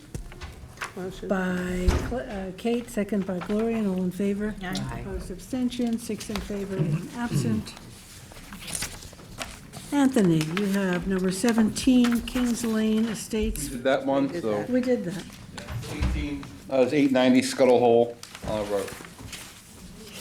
I'm gonna let, in a second, Rob explain this very quickly. Just so to remind the board, we looked at this a while ago. It's a lot of acreage, as you can see here in the green. It's this long strip here down to Scuttle Hole. This is Noyak Road up here. And all of this down here, and includes this piece that has the existing house and some structures on it. everything here, Don't go so fast. I have to, let's orient ourselves a little bit. That's a golf course, that's, right? Atlantic Golf Course. Okay, so it's west of Atlantic Golf Course. Yep, right adjacent to it, but yep. And that. And the property extends from Scuttle Hole Road all the way back to Noyak. And it's 93.51 acres? Isn't it Little Noyak Path or something? It's not Noyak Road. No regular Noyak Path. It says Noyak Path, yeah. Yeah. Yeah, not Noyak Road, not Little Noyak. It's Noyak Path, sorry. Right. And it's near Cook's Lane, Oh, yeah. yeah, okay. So, you know, on all of this here that you see, this, and this, and then this, everything was preserved. There was a development rights sale that involved the county and the town years ago. So all this acreage is preserved. It's in the, is it the Conklin family? Yes. The Conklin family, so that, you know, a farming family. And this piece here with the existing residences has its development rights intact. What the applicant's looking to do, and Rob can explain a little bit better, is it is a 3-lot subdivision. It breaks out this piece down here, 415,000 square feet, your CR 200 over here, I believe. So that's, you know, conforming lot and reflects what was not preserved in all this development rights sale. And then to reconfigure the preserved land, over here, we have one lot. It's actually CR 80. Oh, CR 80, sorry, not CR 200. And then here, the meets and bounds description of the preserved land doesn't change. And I want to explain, Rob's going to explain why they're doing this. Yeah, I so think we could at least. it will help to sort of fill things Yeah, in. So give what I it- passed out is 3 pages. It starts with the subdivision map, which is basically how this board, or a version of this board, left the property back in 1976. 76. Yes, after that, in the 80s and 90s, the development rights were sold. If you flip to the next page, it's got the current tax map. Basically, when they sold the development rights, they started making tax lots without any actual subdivision. That went on for years. The family, you know, with different trusts and everything, the rights were passed around. But what it comes down to is on the 3rd page is what we're proposing. And the reason we're proposing it is this. So this property was owned by Ben Conklin for a long time. He passed away last year, and his 2 trustees, Ross Conklin and Donnie Yanis, are here in the audience here with me. They are tasked under the trust with you know, disposing of, selling off the property as part of the terms of the trust. The problem is, because of this scattered history, the title to the property is not clear. So because you can't trace the boundaries, because the county and the town, when they were making these tax lots, they just sort of did it somewhat arbitrarily. I guess there was a wrong count on square footage at one point, so they took a little bit extra. That's why you see that little rectangle there. Yes, yeah. It was a mess. We were in front of you before we sort of knew all of that, sort of toying with the idea of making two residential lots in the front. We dropped that. Again, this is a very different perspective we're taking now. That was when Benjamin Conklin was still alive. He was sort of considering options for that. Now, we just have the trustees who are not looking to make any building lots or anything like that. We just need to clean up the property to, yes. And so this has gone to the health department, and they have no comments on the configuration. We have to replace the septic system, but like little things like that, but they are okay with the configuration. Because it involves farms, I sat down with Dave Wilcox and showed him our 3-lot plan. He thought it made sense to basically just simplify things, to not create any changes to what the divide between the residential and the farm, but to be able to clean it up in a simple way that leaves title clear and leaves, you know, the tax map matching the subdivision map, matching the deeds, you know, everything lined up together, because right now it's a little scattered. Okay, so this is not preserved land. It is. It is. Everything but the house lot is. It's everything but lot 1 And is that currently is farmed? preserved already. Yes, Development and in rights the- sales have The have deeds occurred, and the they deeds are. were submitted, they're older deeds, they're, So this is just a subdivision map for, To it's break almost like a off. lot line modification, almost, but It yeah. is almost like a lot line modification, if I'm being honest with you, but for the purposes of keeping this Multiple. procedure, Oh, those 1, 2, things, yeah. 3, it's gonna have One and one. one with a flag lot, one with the flag lot come in, this lot's over here. So you're making 3 lots, right? You're making three three lots. lots. And This is what the Yes, new that's map what's would be? proposed, yeah. Page Okay, 3 so is the what's second proposed, one in the yes. packet. Page 3. yes, Yeah, a larger version of it. Why are we making 3 lots if, It's this one. if 2 and 3 are preserved? During the course of this sort of confusion over decades of new lots being made, and I think, the family not sort of not really understanding how it came to be, the ownership of these were moved through trusts and things like that. It would be impossible to back out of that. So to be able to manage how the ownership has shifted among trusts, this was the simplest we could get. It is a house lot and then the 2 farms, which are still really substantial in size. I mean, 63 acres and 20 acres. So they we're not making anything small. It's just And they're all preserved, so they're they're all all preserved. farmed. They're being farmed. It's yes. just- It's just to clear up the fact that our lot lines don't match. As you see on page 1 was the last time it was formally subdivided, which was just the house lot, which doesn't even match the current house lot. It was a mess. So what we proposed doesn't, as I said, doesn't change anything as far as what was the subject of those agricultural easement deeds, the development right deeds, and what remained residential. We're just trying to solidify all that. So the format of these lots that you have, that you're gonna be creating now, the lots 2 and 3 really, which are the preserved lots. Yes. What is the mechanism those were preserved as? Ag reserves or just agricultural land? Development right deeds. Development rights taken on. So could, for example, lot 2 in the reconfigured format that you have it now, which is at 65 acres and has its own access, not crossing any of the boundaries, could that be maybe used as a horse farm sometime in the future? If the easement allows for it. I never looked into what if the easement forbids. It's an older easement. They're usually less restrictive back then, but I don't. The it was never language is really pretty looked at. loose. Yeah. Has council seen the easement on this? No. Everything was submitted in the packet. All the deeds. Yeah, I probably haven't gone through everything with Christine, and I let Rob know that. Just a couple of things in this. Number one, it's a completeness review, which, because they don't have they're in health department. Health department needs a secret determination for them to issue approval. So he submitted the final application. We're gonna deem it incomplete today because we don't have health department approval. Then the question becomes the secret review. Now, there's 2 ways to look at this, and I've done this before. On the one hand, it's agricultural overlay district, so the code says anything in the ag overlay district is a type 1 action, okay? But there is a exception to that. The exception to that is a conservation opportunity subdivision. Now, if you look at the totality of this project, what is a conservation opportunity subdivision? Well, you need 80% preservation of the land and a 60% reduction in the density. One would argue here that based on what they did, they only created 1 building lot there, so they're well over the 80, the 60% reduction, and they were probably a 95, 98% preservation here. So I think for the purposes of this review, this would sort of qualify as a It's a COS, conservation yeah. opportunity subdivision. So I couldn't do that today. It would have to be next time. So what I would suggest is that we deem the application incomplete.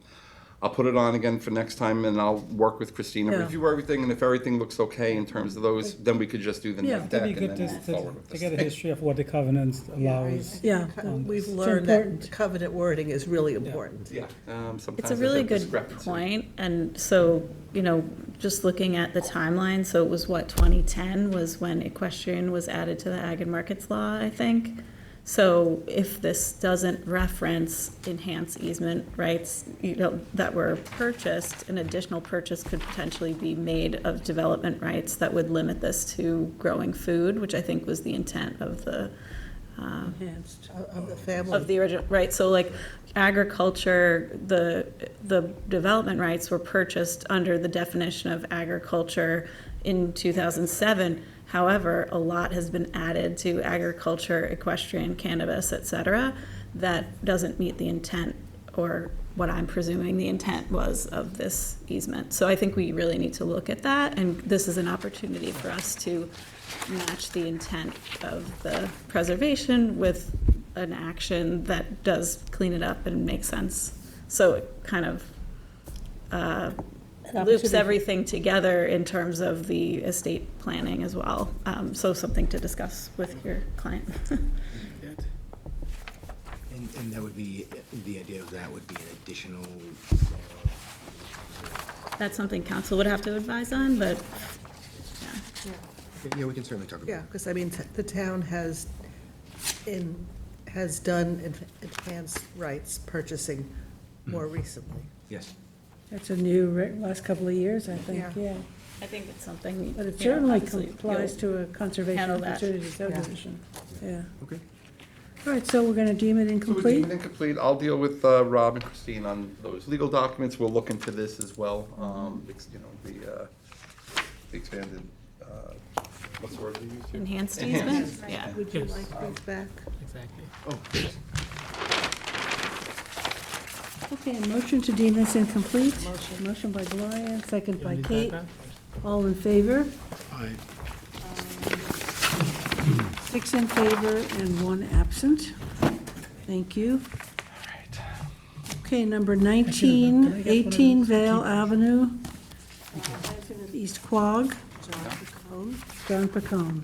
Thank you very much. Thank you. So I have the property up here. This is a new 3-lot subdivision. This is in East Quogue on Vale Avenue, 18 Vale. It's a 2.2 acre property in the R20 zoning district. No, there's an existing residence back here, largely cleared. It's not in the Aquifer Protection Overlay District. They're showing a 3-lot subdivision, as you can see here. Where am I? It's sort of stacked, you know, like that. There might be some zoning issues with this. This is a pre-application that's showing the flag strips at 15. The lots are okay in terms of size. I think the front one might have a lot width issue.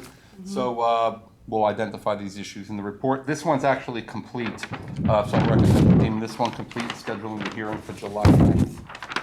July 9. Right there? July? Yeah, that's what you had in the reso. Okay. Okay, motion? Motion by Gloria, second by George, all in favor? Aye. Opposed, abstention, 6 in favor, 1 absent.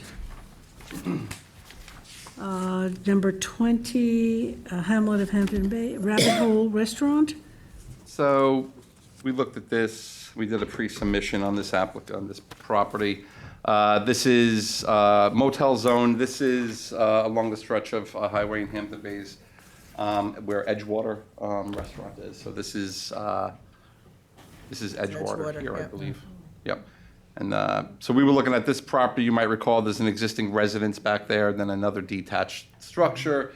There was a question at the time, one was going to be a restaurant, maybe with an accessory clam bar. So all that's been eliminated. This is just going to be a single restaurant at this point. The site plan is very hard to read, so I recommend deeming it incomplete. And I'm waiting on revised plans to show the board. They're really hard to read, so. Okay.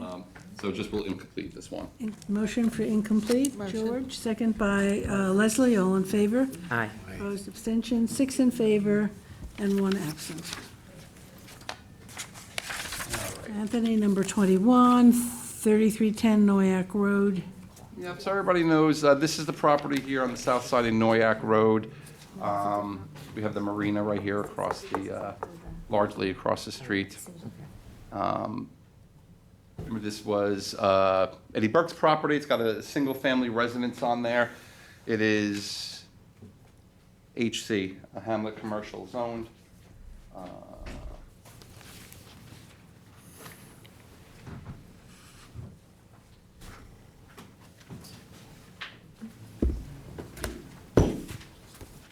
The application that we were looking at for this, you might recall, was a workforce housing project. Yes. And the proposal initially, and it still is actually, and they were before the zoning board, and were successful. Is this the one where there's a big house as well? Yes, Yeah, the in the big rear, house back yeah. there. Nice alleyway of trees, and you come up the driveway and And the everything. beautiful pine trees along the road. Yeah. So Just- ultimately, this property is going to maintain the existing, house and improvements. And then they're proposing 2 buildings with 4 apartments in each for a total of 8 workforce housing units.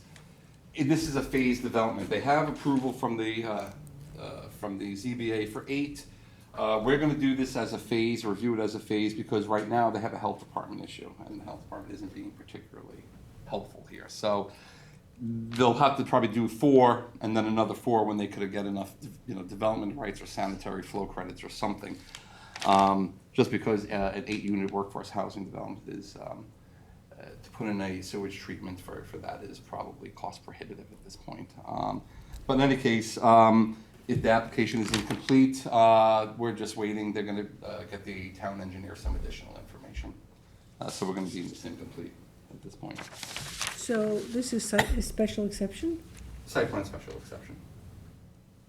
And they were before the zoning board, this weird special exception requirement in the code that limits the number of apartment units on a property in the HD zoning district, HO, which was 4. So we had to go to the zoning board because we didn't want them to subdivide this and create separate lots for, so that was the reason why. Is this open workforce housing for any? It'd be workforce housing, yeah. For any? Whatever the eligibility requirements are under the town's regulations. Unrelated to the house that's on the lot? The house is probably not going to be. It's pretty big. Yeah, I think at one point they were talking about dividing that into a bunch of apartments. I think at one point there was like 12 in total. There was like 15 in total at one Okay, point, you're so right, yeah. No, you're not. I'm not remembering incorrectly. No. So did we do an environmental review on this? We did. We did it because they had the application with the zoning board. We were lead agency on this one, because, the zoning board relies on us, and we did do an environmental review on this one. Are we in danger of any kind of segmentation here? No, not at all. Because the environmental review looked at the totality of the project. We're just phasing it for. With the phasing. In other words, we looked at it as a full-blown 8-unit development. Can they submit to us a phasing plan? Yeah, they do have one. The stacks of plans show what they want to do in the first one, the parking, and then what the ultimate build-out is. So we do have a phasing, and any future resolutions would identify the specific improvements within that. We're deeming it incomplete. But we deem it incomplete. Okay. I guess I'm just concerned about septic, since it's across the street from the water. Yeah, I mean, obviously, they're subject to the latest, septic system design. And right now, they have the ability to do a system that could accommodate 4 units. The issue is not whether or not a septic system or septic systems could be reasonably accommodated on these properties and be, perfectly, provide safe, at least environmentally. But the health department doesn't look at stuff like that. They're black and white engineers, so our code says 4, that's what we'll give you. And so, my guess is that we could probably get a reasonably good design for 8 units here with the proper septic system, but they don't have the flow from the health department. So it's sort of hard to. So would they put in a system, or are No, they? it's probably individual septic. Well, It would one probably, for yeah. each building. Each building? Each building would probably have a Right, their own. system. And the town can't help with that in terms of. They've been working with Dave Wilcox, and they've reached out to Dave, and Dave does everything he can as well with the health department. It's hard sometimes. But I meant as far as development, right? So Well, correct. yeah, that's who he would go to. So if a sewage treatment plant or a large septic system still would not be, I'm just struggling with the health department saying it's flow period. If you're changing how it's going to be managed,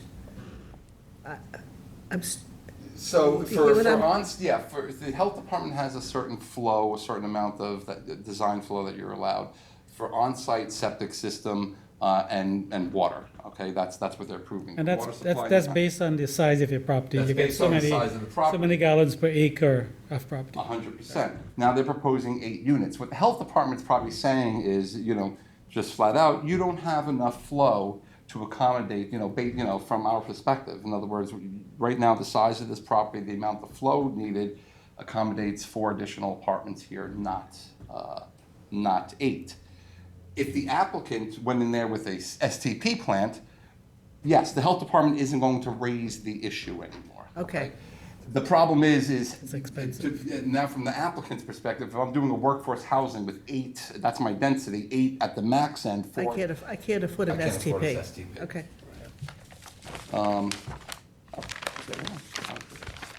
So incomplete on this one. Okay, so, motion to deem this incomplete?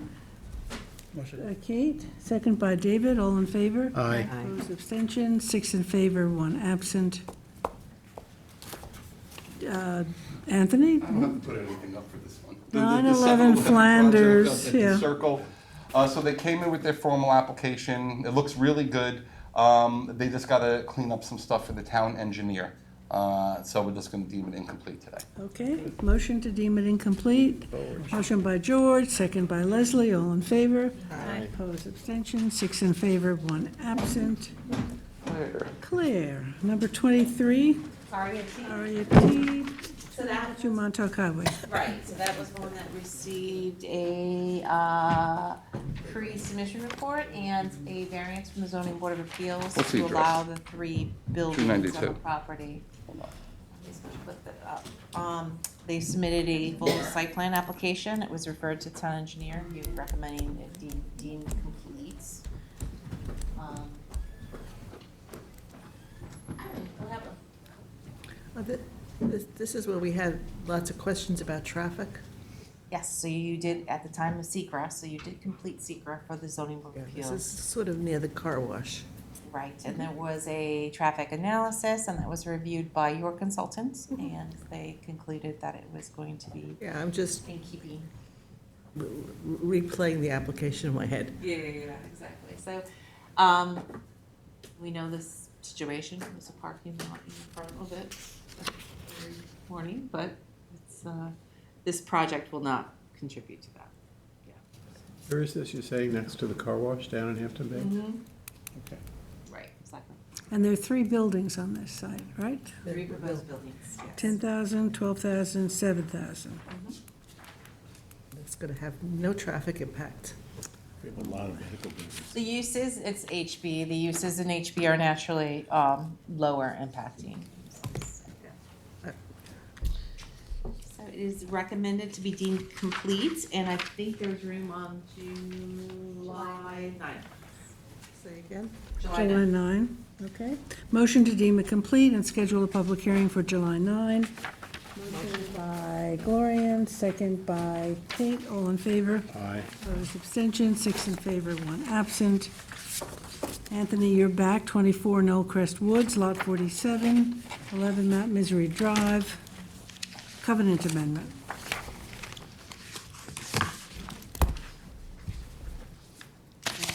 It should have been a resolution in the packet. This is pretty straightforward. It's another, this was placed in the wrong section of the, Do you have it? I have the resolution. I have a note that it was there.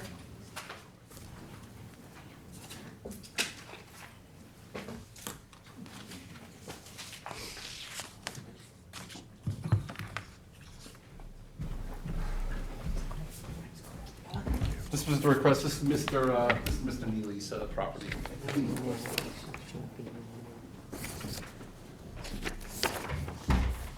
So like the other ones we did in Old Crest Woods, this is a request for a covenant amendment, in this case to allow 60%, where 35% is permitted. Pretty standard. There's a big canopy there. I'm waiting on an updated survey, but the way I wrote this here, because I don't know yet if it's overclear and how much. It's a re-veg. If it needs a re-veg, but Tom is aware of this. I sat down with him to go over it. So the way I did it was I recommended the, amended covenant to allow 60% clearing for lot 47, which is 11 Mount Misery Drive.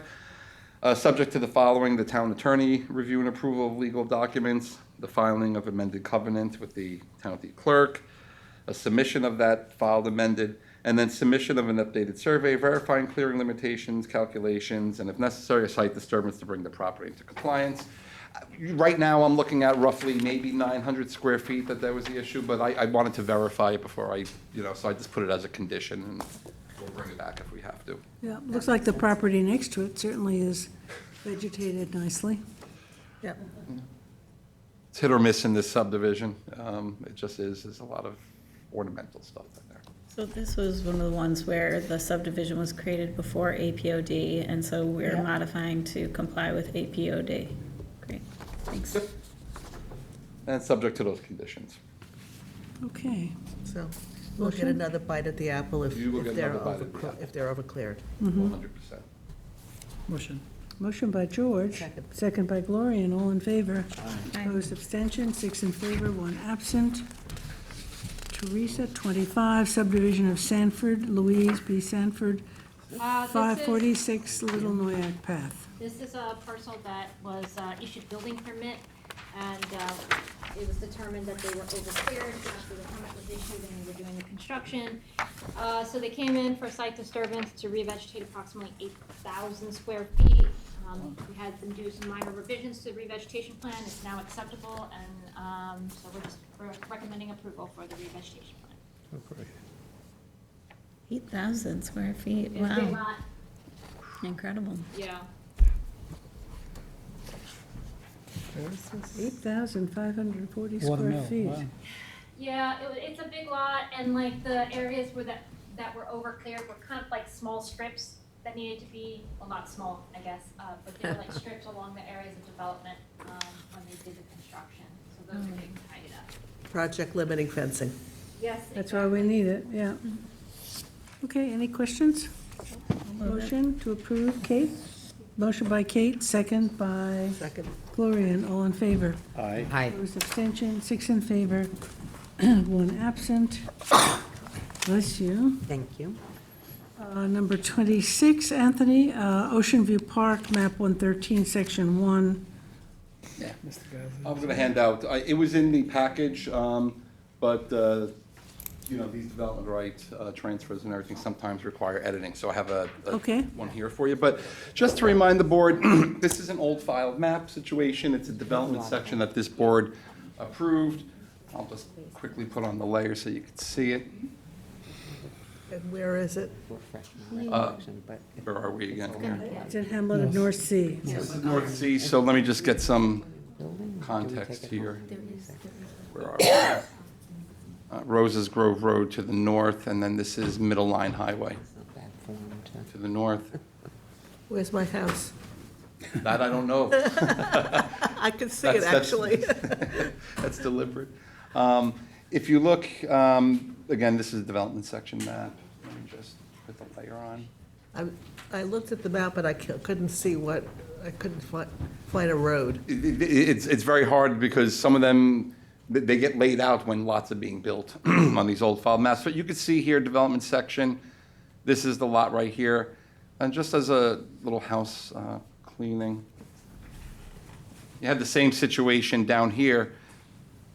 When the board opened up this development map, you can see there's a little cutout there on that property, a little out parcel there. And it was probably presumed that, remember, you need a 40,000 square foot lot to create, you know, the lot within the subdivision. At the time, it was probably presumed that that little piece would be, you know, acquired by Joe and incorporated in here. Joe, never heard of this before, Joe, was unsuccessful in getting that piece of, getting that little piece of property there. Can you just tell me what road it's near? Well, to the north is Middle Line Highway. I mean, it's not really, this is Ocean View Parkway. Which one? Here's Middle Line Highway to the north, just ends over here. And this is the intersection where Middle Line and Roses Grove Road meet. I mean, this is a pretty remote part of the town. Here's Deerfield over here. But is there any established road near this old Well, they were farm? developed, I remember. Were they developed? I remember we doing development of those roads into those sections as you were building, Joe, right? Years and years ago. Yeah. Yeah, what, is that a road right? This thing here, Those have some names, yeah. this is Ocean View Parkway. Okay. Oh, Well, those are all paper roads, and then as they build on each lot, Yeah. to get access, you improve a portion of it and keep going Well, until. there are several you that get have, all many that have Yeah. houses, most of them have houses. Yeah. Yeah, well, when you approve this, you could see, you approved, see, this is the one that we're doing. Here's where you authorize road improvements, and they end right there. and then they will come up to this property here. come So up to all this the property. white lots are receiving lots? That's The correct. red are sending? That is correct. And so, though Joe wasn't able to acquire that piece at this point, the lot is still 51,000 square feet. So it met the minimum lot size.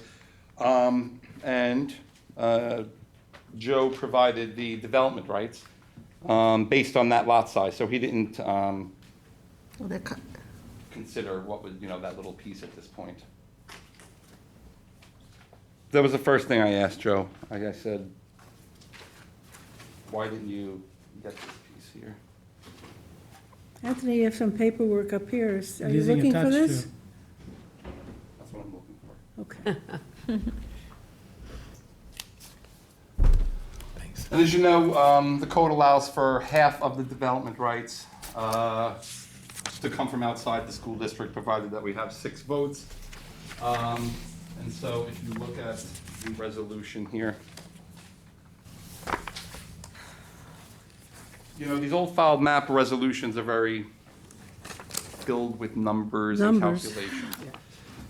If you go to page 2 of this resolution, this is really ultimately what we want to look at, is the chart. Where the certificate's coming from, what is the area that they encompass, and do they provide for a full development right at 200,000 square feet? And if you look at the chart, the 148,855 square feet of development right area that's being brought into this property, when combined with the 51,000, whatever it was, gives it 200,000 square feet to make the lot buildable. Half of the development right comes from the school district, half comes from without. That half that comes within the school district can include the mother property. So, I would argue that's not half.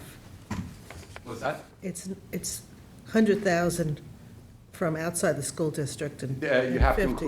include the 51,000 of the existing parcel. Okay. So when you include the 51,000, then the 50% works Yeah. out, actually. I had this issue on the first 2 that I did. Yeah, I was just looking at that. So you're right. now. Yeah. Thank you. You're 100% right. So the resolution, bottom of page 2 and 3, that the provided Town of Southampton development rights certificates set forth above are hereby redeemed to effectuate the transfer of its development right value to development lot number 10, Suffolk County 900-45-1-62. As a transfer of development, as described herein above, the chair of the Secretary of the Planning Board is hereby authorized to execute the redemption of the Town of Southampton development rights certificates on behalf of the Planning Board, the filing with the Town of Southampton Development Rights Manager, and be it further resolved that the redemption of the provided Town of Southampton development rights certificate above set forth, that the subject parcel known as development lot number 10, Suffolk County Tax Map 900-45-162, will now possess a full development right at 200,000 out of 200,000. And be it further resolved that said authorizations are subject to the following. Redemption of 0.744275 development rights from the development rights certificate set forth above with the town development rights manager. Application to road review committee prior to the issuance of a building permit and compliance with clearing restrictions pursuant to 33067 aquifer protection. Just to clarify for the board, if there's any development right left over from the transfer, Joe will be reissued a new certificate, so that's why you see A baby the certificate. little baby certificates, and he'll use them somewhere else at some point. Do we have the certificates? I have the originals in the file. I didn't want to bring them to this meeting and potentially lose them, Joe. Because I have to sign them, I'll right? get you to sign them. Yep, I'll bring them tonight. Any conversation, any questions? No, motion to adopt, motion by George, second by Kate, all in favor? Aye. Opposed, abstentions, 6 in favor, 1 absent. Okay, and then Claire, you have 27, Oceanside map 406. Need a course in old filed maps, I think. Yeah, Yeah, he's several Joe's other places. east of Jeffrey Lane, west of Peters Lane. Oh, is this the 3 one that we did? The 3. This is the 3 lot. 3 lots. Why is it still around? Okay. Because we love to see Joe. That's true. Brenna, can you pull it up, please? Sorry, I didn't Oh. staple them, so I'm gonna hand them out. Thank you.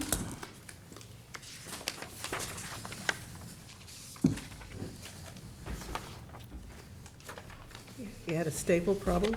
I had a, logistics problem. Thank you. I'm too lazy to staple them. Joe, you wanna come up? Yeah, love to. So Joe's seen this, but I gave it to him yesterday.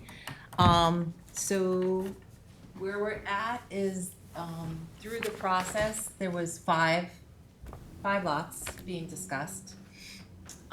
He has reduced it to 3 lots that he has control over. One would be, to the north, is still part of this application, is going to be a TDR sending parcel. And then he is retaining the rights to one of the remaining lots and then be able to, use that somewhere else in the town, for transfer of development rights. He's retaining the TDR from that Yes, fourth lot. that light green lot. Oh, the light green, The okay, light green I see. lot. So the dark green lot, it now has an existing conservation easement on it that he's already transferred the rights off of it. What was under consideration is the developed parcel that didn't have any conservation easement on it. What's our action today? Today would be to open a section, only a portion, because the remainder was opened and subdivided as part of Oakland's Farms, and result into 3 developable parcels, development parcels. Okay, any questions? I mean, the interpretive pointing was very good. I have no questions at all. See, that worked even better than when you Okay. So, the only things is Joe did mention, and I kind of didn't jump from the 5 lots that I just spoke to the 3 lots. I want to say that I do speak about the SECRA, because you determined that through SECRA going from the 4 for him to 3. And then there is one other issue. It is obviously wetlands, line, approximately. And then, he is proposing a non-disturbance, non-fertilization buffer of 105 feet, which was part of the negotiation. And what he'd like to do is put a resolved in there, because you're not going to be approving the subdivision. In a subdivision, there would be a wetlands approval with that. This is not a subdivision, it is an old plot map, just redrawing lines. So I'm just gonna have a finding that it does meet the intent and the setbacks of 325. They will have to secure a administrative permit to develop on these parcels. From conservation. From conservation. I mean, you might just want to Mention. that he's actually providing more than required. Okay. Because Yeah. it's 100 and he's given up 105 feet, so to Yeah. help him when he goes for his permit. Yeah, exactly. I can definitely do that. So there'll be findings with the wetlands being conformance, and then be a finding that he's provided 105, whereas usually it's 100 when you do an administrative permit. Under the covenant, do you want to add something about the limiting fencing, project limiting fencing? Project limiting fencing at times of construction, sure. Mm-hmm. That will most likely be what comes out of the administrative Sure, of permit, but course. we Yeah, can it definitely do can't that hurt to add anyways. Doesn't hurt. Okay.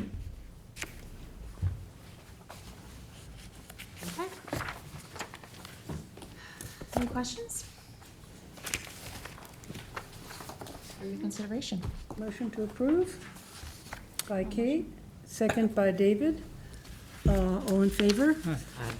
Aye, and 1 no. Good evening for you. So we have 5 yeses, 1 no, and 1 absent.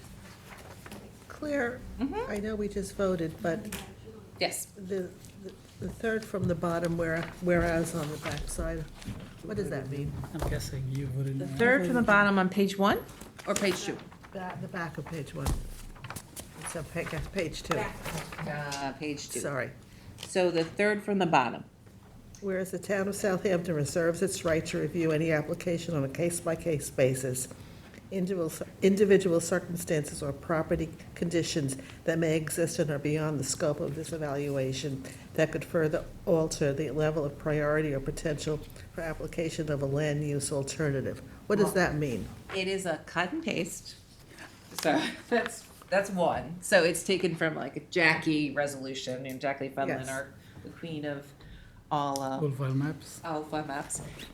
It means that in this case, because you're taking in consideration every time, you have to weigh access, right? Which is something the board heavily weighed. Access, the wetlands, the utilities, how far are you getting water to the sites? So that is a catch-all that will say, in this circumstances, in this condition, just in case you say no to someone else, because it's, 20 feet more from utilities, or can't get the wet water in there, that's the circumstance. So you're trying to say that you can't use this It's a application disclaimer. as a precedent for something Disclaimer. else? It's a disclaimer, exactly, yeah. Okay. Okay, great. Thank you. Thank you. Thank you, board members. Thank you, Joe. For its conclusion to 9 Not quite. years for me. Thank you. All the time you're gonna have in your hands now. A couple more. Okay, number 28, this is a ZBA referral. Shell, 9 Lake Avenue in Riverside. So we have gotten a referral from the zoning board of appeals.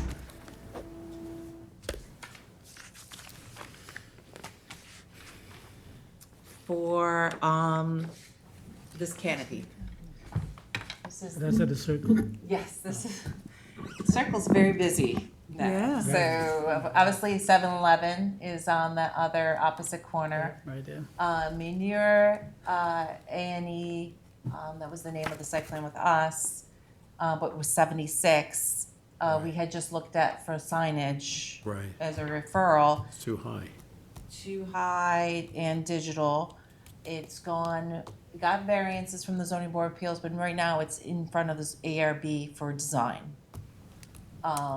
Because of the backlit sign, and the pumps, those kinds of things. So the ARB is in that, so you're gonna see that again.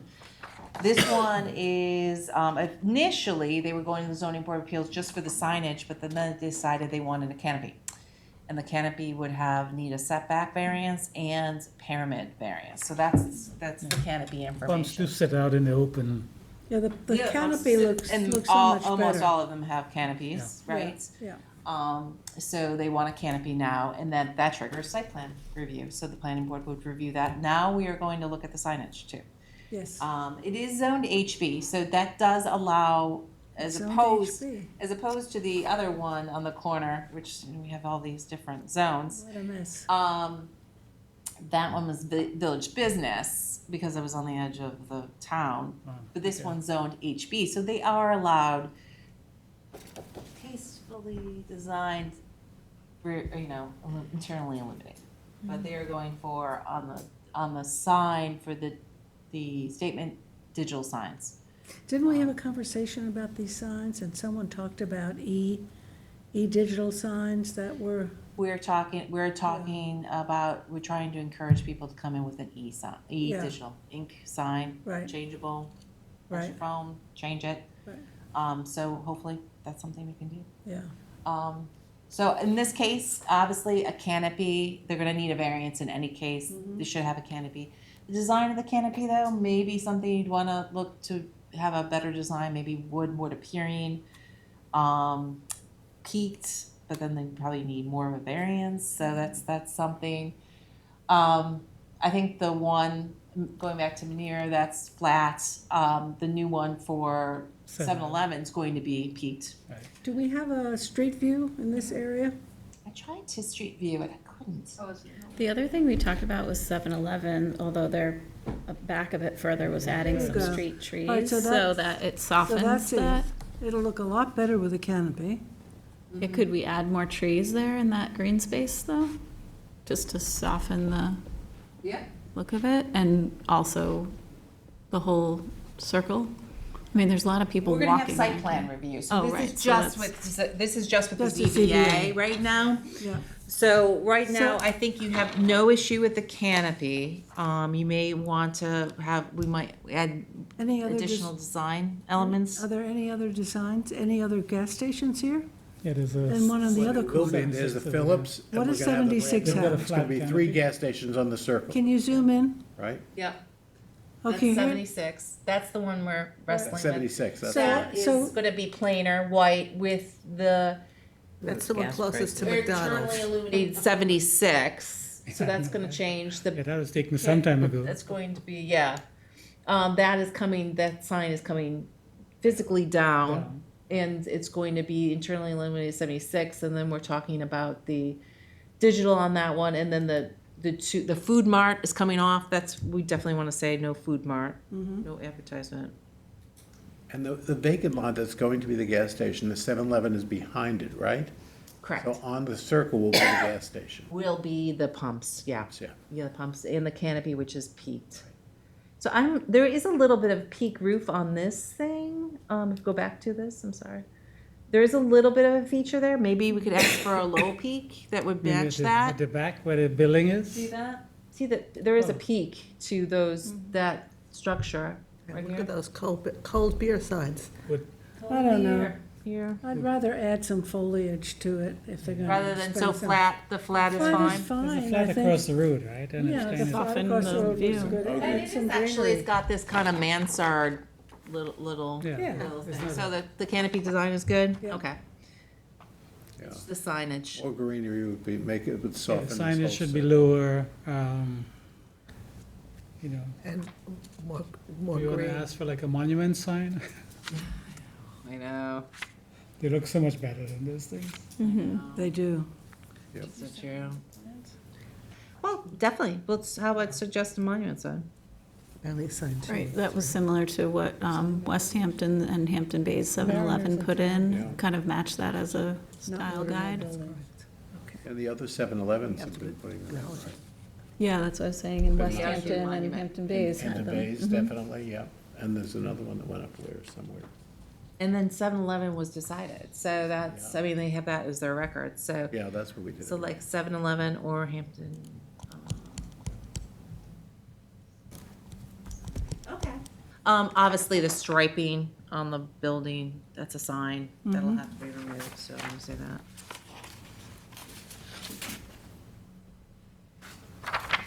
Okay, and then I'm gonna say something about the gas pumps. Simple, And one color, not red or orange. So I'm gonna say like a neutral gray, because they have gray on the roof, so they might be able to do a gray. That would be nice. Gray or white. Okay, Good. anything else? I don't mind doing that, just writing that up, Yeah. if you wanna adopt it. So do we want to adopt it? Yes? Sure. A Because motion? we're gonna have another bite at it anyway. Yeah. Yes, Yeah, on it's site a plan. site This plan. is just a Yeah, you're having a referral. site plan. Yep. So Yep. motion by David, second by Kate, all in favor? Aye. Opposed, abstention, 6 in favor, 1 absent. I think, David, what are you here for? Townsend, number 30. Oh, okay. I thought it was a signed plan. It is, there were a couple minor ministerial changes to the plan. They're asking to sit through and make sure it goes. Oh, I see. So I was just going to acknowledge the signed plan, 59 Mariners Drive was signed. Correct. 30 Townsend Noyak Road was signed. Do you want to, yeah. Great, thank you. Okay, 31 Watermill Building Supply was not signed. That side, off the agenda.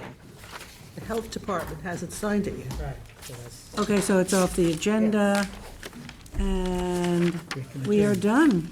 Motion to adjourn. Motion to adjourn by George, second by Kate, all in favor? Aye. Opposed, abstentions, 6 in favor, 1 absent, we are adjourned.